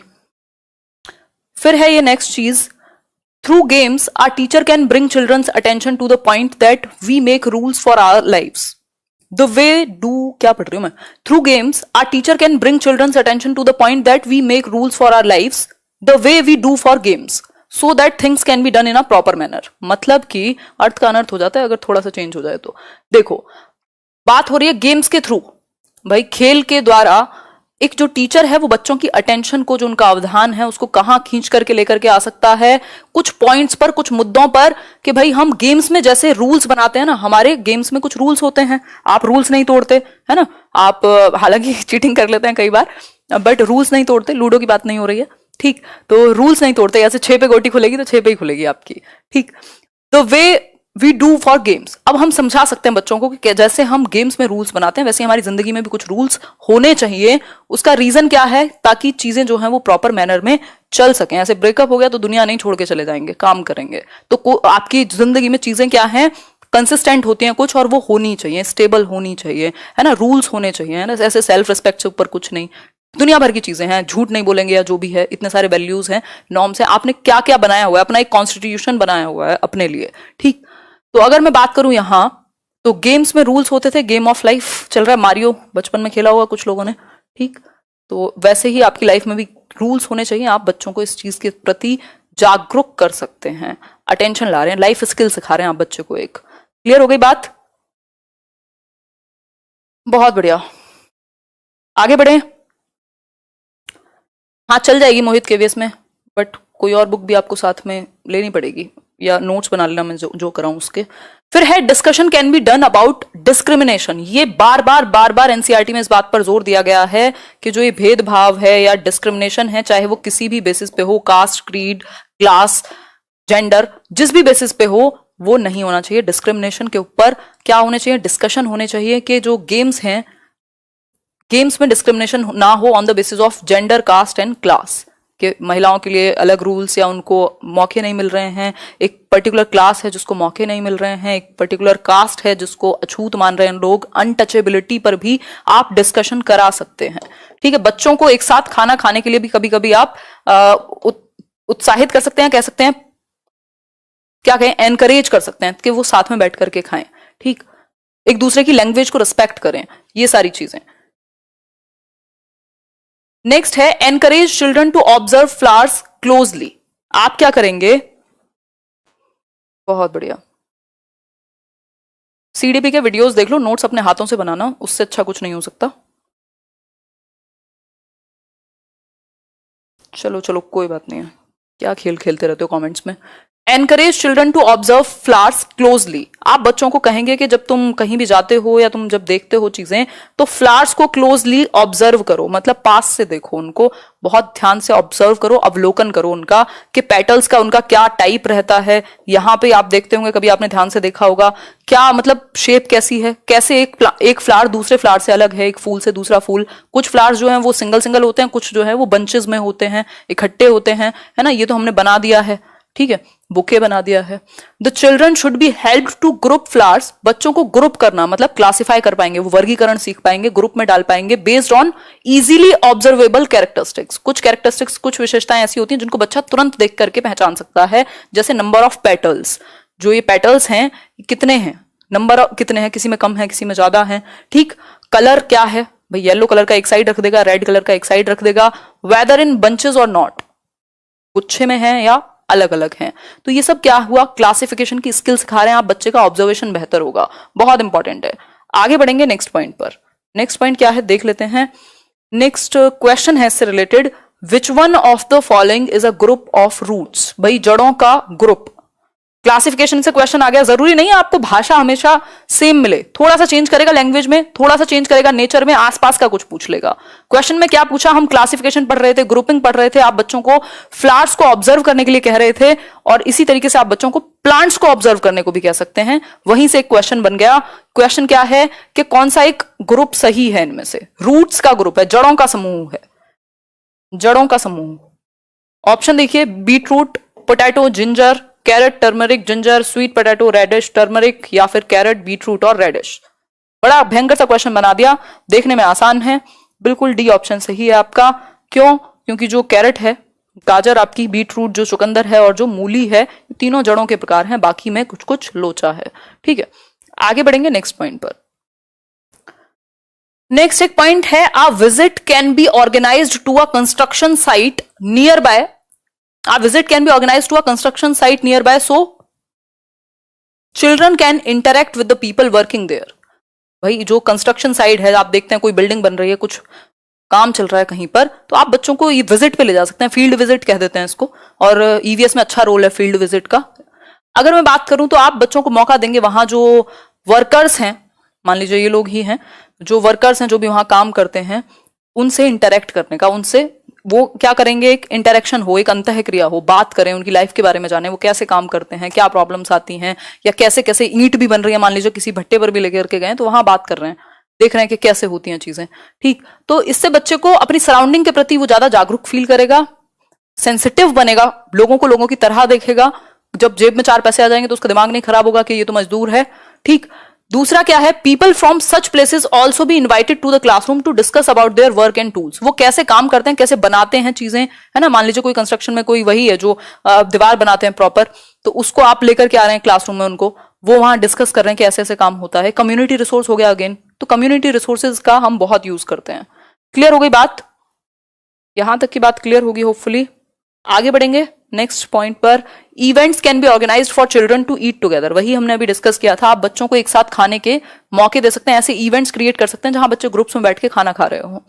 Late children think about the solutions of issues such as drinking fights in the families. वही बात जो हमने कल डिस्कस की थी, अल्कोहल पर जो लड़ाइयां होती हैं फैमिलीज में, उस पर डिस्कशन, उनके इश्यूज का क्या सॉल्यूशन हो सकता है, बच्चे क्लासरूम में अपना अपना पॉइंट ऑफ व्यू दें, अपना एक्सपीरियंस शेयर करें।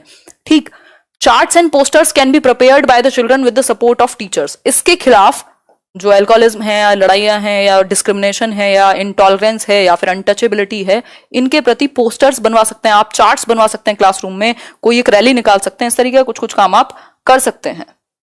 क्वेश्चंस इतने कराए जाएंगे शिवानी, अभी तो डिस्कशन है। Tables can be used to categorise things such as soluble और इनसॉल्यूबल। बहुत इंपॉर्टेंट है, टेबल्स नहीं होती, हम टेबल बनाते हैं भाई, इस साइड हम रखेंगे सॉल्यूबल चीजों को, इस साइड हम रखेंगे इनसॉल्यूबल चीजों को, मतलब जो घुलनशील और अघुलनशील। ठीक, तो इस केस में टेबल बनाई जा सकती है कैटेगरी वर्गीकरण के लिए, सॉल्यूबल और इनसॉल्यूबल चीजों को। भाई पानी में क्या घुलनशील है, तो नमक को एक साइड लिख दिया, पत्थर को एक साइड डाल दिया। ठीक, तो सॉल्यूबल इनसॉल्यूबल क्या होगा, इससे लिस्ट बनाने का, बच्चों को ये एक्टिविटी करने का मौका खुद भी दे सकते हैं। Children can be encouraged to learn the languages spoken by their friends. बच्चों को आप एनकरेज करें कि वो भाषाएं भी सीख लें जो उनके दोस्त बोलते हैं।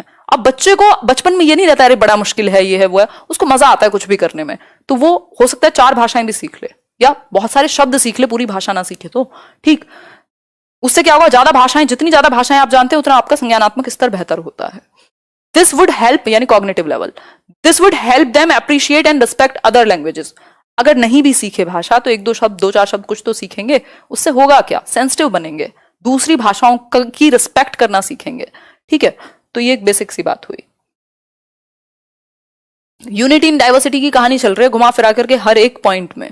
Encourage children to talk to their elders and neighbours about old times. आप क्या कर सकते हैं, बच्चों को एनकरेज कर सकते हैं कि जो उनके पड़ोसी हैं या उनके जो बड़े लोग हैं, उनसे पहली जनरेशन के, उनसे डिस्कशन की जाए कि पहले क्या होता था, जब आपके टाइम पे चीजें कैसी थी, है ना। अभी जैसे आपके बच्चे आपसे पूछेंगे, आपके एज ए ग्रैंड पेरेंट्स पूछेंगे कि कोरोना कब आया था, तो आप पूरी कहानियां सुनाओगे कि ऐसा हुआ था, ये हुआ था, वो हुआ था, है ना। तो पुराने समय के बारे में बच्चों को एनकरेज किया जाए कि पूछना अपने दादी दादा से जाके, अपने नानी नाना से जाके, अपने मम्मी पापा से जाके कि उनके टाइम पे चीजें कैसे होती थी। ठीक है, क्या हुआ Sangeeta. This would help them develop their understanding of history. History की एक अंडरस्टैंडिंग, एक टाइमलाइन बनेगी उनके दिमाग में। जैसे मेरी नानी बहुत कहानियां सुनाती थी हमें बचपन में, अभी तक भी अगर उनके साथ बैठ जाओ तो, कि अंग्रेज आते थे और ये होता था, वो होता था, और पूरा उन्होंने पूरा कहानी सुनाई है। तो वो सब क्या है, और नाना जी भी के, गांधी जी के टाइम पे ये वो फलाना ढिमकाना, तो इस तरीके की क्या चीजें वो उनके समय की बातें हैं। तो हिस्ट्री से आप जुड़ पाएंगे कहीं ना कहीं, एक कनेक्शन बनेगा, एक इंटरेस्ट जागेगा, एक क्यूरियोसिटी आएगी, रियल लगेंगी चीजें। ठीक है, वो 50 पैसे और 1 रुपए और वो जो 10 पैसे जो सिक्के थे पुराने टाइम पे, उनको आप देख सकते हैं अगर आपके घर में कहीं पर पड़े हुए हो। मतलब बच्चों को आप जोड़ सकते हैं हिस्ट्री से। Talk to children about various sources of history such as maps, pictures, excavated things, books, records and ledgers. देखो अगर मैं बात करूं यहां पर अभी बताऊंगी अंशु। अगर मैं बात करूं तो आप बच्चों से बात कर सकते हैं बहुत सारे सोर्सेज के ऊपर कि हिस्ट्री को, इतिहास के बारे में हमें पता कैसे लगता है कि तब ये हुआ होगा। भाई आजकल तो बहुत सारी रिकॉर्डिंग्स अवेलेबल हैं, लेकिन जो एक स्टैंडर्ड तरीका है वो क्या है, मैप्स के थ्रू हमें पता लगता है, जो मानचित्र होते हैं, पिक्चर्स कुछ हमारे पास रिकॉर्डेड होती हैं, कुछ हमने खोद करके निकाली हुई चीजें होती हैं, एक्सकेवेटेड थिंग्स, फिर है बुक्स, रिकॉर्ड्स, और जो बही खाते नहीं होते, लेजर्स जो होते हैं, इन सबको। ठीक है बात। फलाना होता है एटसेट्रा, है ना। अंग्रेजों को ये नहीं समझ में आता कि फलाना ढिमकाना का मतलब है एटसेट्रा। ठीक है, तो क्लियर हो गई बात। भावनाओं पे जाया करो यार, क्या हमेशा शब्दों पे चले जाते हो। समझो, यहां क्वेश्चन देखते हैं एक बार। Which one of the following should not be the objective of teaching EVS at primary level as per NCF. कहानी वही है, आपकी बुक जो है वो एनसीएफ के हिसाब से ही बनी हुई है, कंस्ट्रक्टिविज्म पर बनी हुई है। जो चीजें आपकी बुक में हैं वही आप तुरंत जोड़ सकते हैं, जरूरी नहीं आपने हर एक लाइन पढ़ी हो एनसीएफ की, और पढ़ोगे तब भी नहीं समझ में आएगी, क्योंकि कुछ चीजें ऐसी हैं जो आपको बुक्स के थ्रू या कॉन्टेक्स्ट में समझ आएंगी। ठीक है बात, बिल्कुल। नहीं, बुक हिंदी में नहीं आई है मेरी तो अभी। तो बात हो रही है कि विच one of the following should not be the objective. कौन सा एक ऑब्जेक्टिव नहीं होना चाहिए ईवीएस पढ़ाने का। टू नर्चर द क्यूरियोसिटी, भाई क्यूरियोसिटी को तो नर्चर करना होता है, बच्चों को क्यूरियस बनाना है, आपको उसकी जो जिज्ञासा है उसको और बढ़ावा देना है। To engage the child in exploratory and hands on activities, बिल्कुल सही बात है, आप हैंड्स ऑन एक्टिविटीज करने देते हैं, लर्निंग बाय डूइंग करने देंगे। To train children to locate and comprehend relationships between the natural, social and cultural environment, बिल्कुल हम साइंस, सोशल साइंस और ईवीएस की बात इंटीग्रेट करके एक ही साथ करते हैं, कल हमने डिस्कस किया था। तो अब भी फोर्थ ऑप्शन चेक करने की जरूरत है क्या, नहीं है, बट फिर भी कर लेंगे। ठीक। To develop precise quantitative skills among children through understanding of environmental issues, मतलब कि बच्चों की प्रिसाइज अंडरस्टैंडिंग किस बात को लेकर के बने कि मात्रात्मक सटीकता, मतलब डेटा इकट्ठा करना, नंबर्स में वो सोच सकें। बात यहां ये नहीं हो रही, बात है कि बच्चा एनवायरमेंट से जुड़ पाए, क्यूरियस बने, हैंड्स ऑन एक्टिविटीज करे। बाकी के तीनों जो ऑप्शंस हैं वो ज्यादा बेहतर हैं। तो हमारे सिर्फ प्रिसाइजली वो क्वांटिटी नोट करता जाए या उसके दिमाग में सिर्फ नंबर्स चल रहे हो एनवायरमेंट की जगह पर, तो ये हमारा मेन मकसद नहीं है कि बच्चे की क्वांटिटेटिव स्किल्स को बेहतर करा दो, बाकी एनवायरमेंटल इश्यूज की जगह कि इतने % ये है, ये है, ये है, बात वो नहीं होनी चाहिए। यहाँ एनवायरमेंट में बाकी की 3 चीजें इंपॉर्टेंट होंगी, पेडागोजिकल इश्यूज पर स्पेशली। ठीक है, बाद में आप देख सकते हैं इतने % ये पॉल्यूशन बढ़ रहा है, ये हो रहा है, तो ये सारी चीजें आप तब करा सकते हैं। आगे बढ़ेंगे नेक्स्ट पॉइंट पर। पीडीएफ तो ये टेलीग्राम पर मिल जाएगी। नेक्स्ट पॉइंट है encourage the children to relate the use of the term percentage. भाई उन्होंने मैथ्स में पढ़ा होगा, लेकिन हम इंटीग्रेटेड लर्निंग भी तो करते हैं ना, एक सब्जेक्ट के कुछ कॉन्सेप्ट दूसरे सब्जेक्ट में भी हम जोड़ करके सिखा देते हैं। ठीक, तो आप बच्चों को एनकरेज करेंगे, प्रोत्साहित करेंगे कि वो यूज करे परसेंटेज का। परसेंटेज जानते ही हैं, सारी दुनिया परसेंटेज पे चल रही है मुझे लग रहा है, तो परसेंटेज टर्म का वो यूज करें अपनी जिंदगी में जहां पॉसिबल हो सके। Such as chances of winning a game, एक गेम को जीतने के क्या चांसेस हो सकते हैं, कितने % चांसेस हो सकते हैं, है ना। मार्क्स इन अ सब्जेक्ट, एक सब्जेक्ट में कितने % मार्क्स आए हैं, अगर बच्चे के मान लीजिए 70 आए हैं आउट ऑफ 100, तो आप उसको कह सकते हैं अच्छा आपने फॉर्मूला तो सीखा होगा, मैथ्स में नहीं सीखा, तो आप उनको निकाल करके बता सकते हैं कि इसको परसेंटेज में कन्वर्ट करो। परसेंटेज में फिर वो कन्वर्ट करने लगेगा ना, नॉर्मल अपने दिमाग में भी वो चीजें देखेगा तो वो कन्वर्ट करने लगेगा फिर एक टाइम पे। डिस्काउंट सेल्स, मान लो कहीं पे सेल चल रही है, ऐसे 50% डिस्काउंट है ना, तो आप पूछ सकते हो कि 50% कितना होगा 3500 का, है ना, तो वो कैलकुलेट करके समझ पाएंगे। 20% ऑफ है तो वो 20% ऑफ करके कितने में पड़ेगा। तो ये सब चीजें क्या कर सकते हैं, आप बच्चों को प्रोत्साहित कर सकते हैं डेली लाइफ में यूज करने के लिए, और जब वो डेली लाइफ में यूज करेंगे उन्हें भारी नहीं लगेगा, मैथ्स से डर नहीं लगेगा, इंटरेस्ट बनने लगेगा। ठीक, तो ये एक बेसिक सी बात हुई, क्लियर।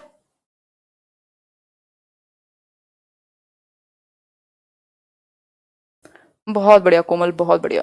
आगे बढ़ेंगे, नेक्स्ट पॉइंट पर बढ़ेंगे। नहीं लेट हो जाता है तो बहुत सारे लोग हैं उनको सोना होता है, भाई बच्चे हैं और स्कूल तो आजकल नहीं जाते। खैर, नेक्स्ट है news items on issues related to untouchability, वही छूत कहेंगे इसको, या अनटचेबिलिटी के ऊपर आप न्यूज आर्टिकल्स पढ़वा सकते हो बच्चों को।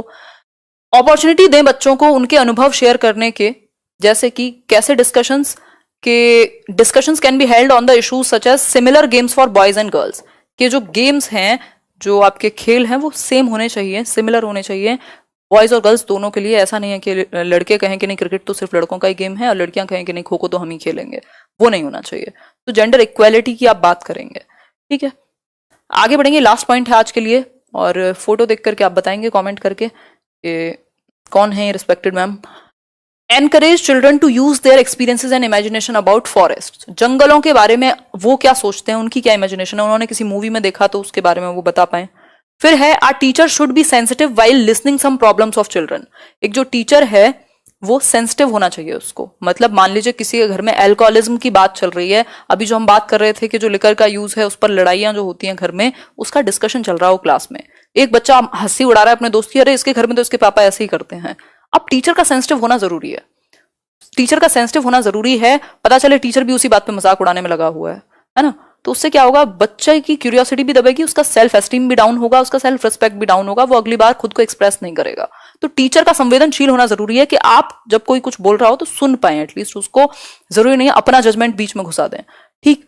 फिर है an arrangement can be made for the children of families that are always on move, discussion can be held. हमने समझा था, याद हो आपको तो जब हम लद्दाख की बात कर रहे थे, कौन सी एक जनजाति थी जो हमेशा ऑन मूव रहती थी, मतलब कुछ लोग ऐसे होते हैं जिनका कोई एक जगह घर नहीं रहता, वो ऑन द मूव रहते हैं। तो ऐसे लोगों के लिए क्या अरेंजमेंट किया जाए कि ऐसे बच्चे भी पढ़ पाए, इसके लिए आप बच्चों के साथ डिस्कशन कर सकते हैं।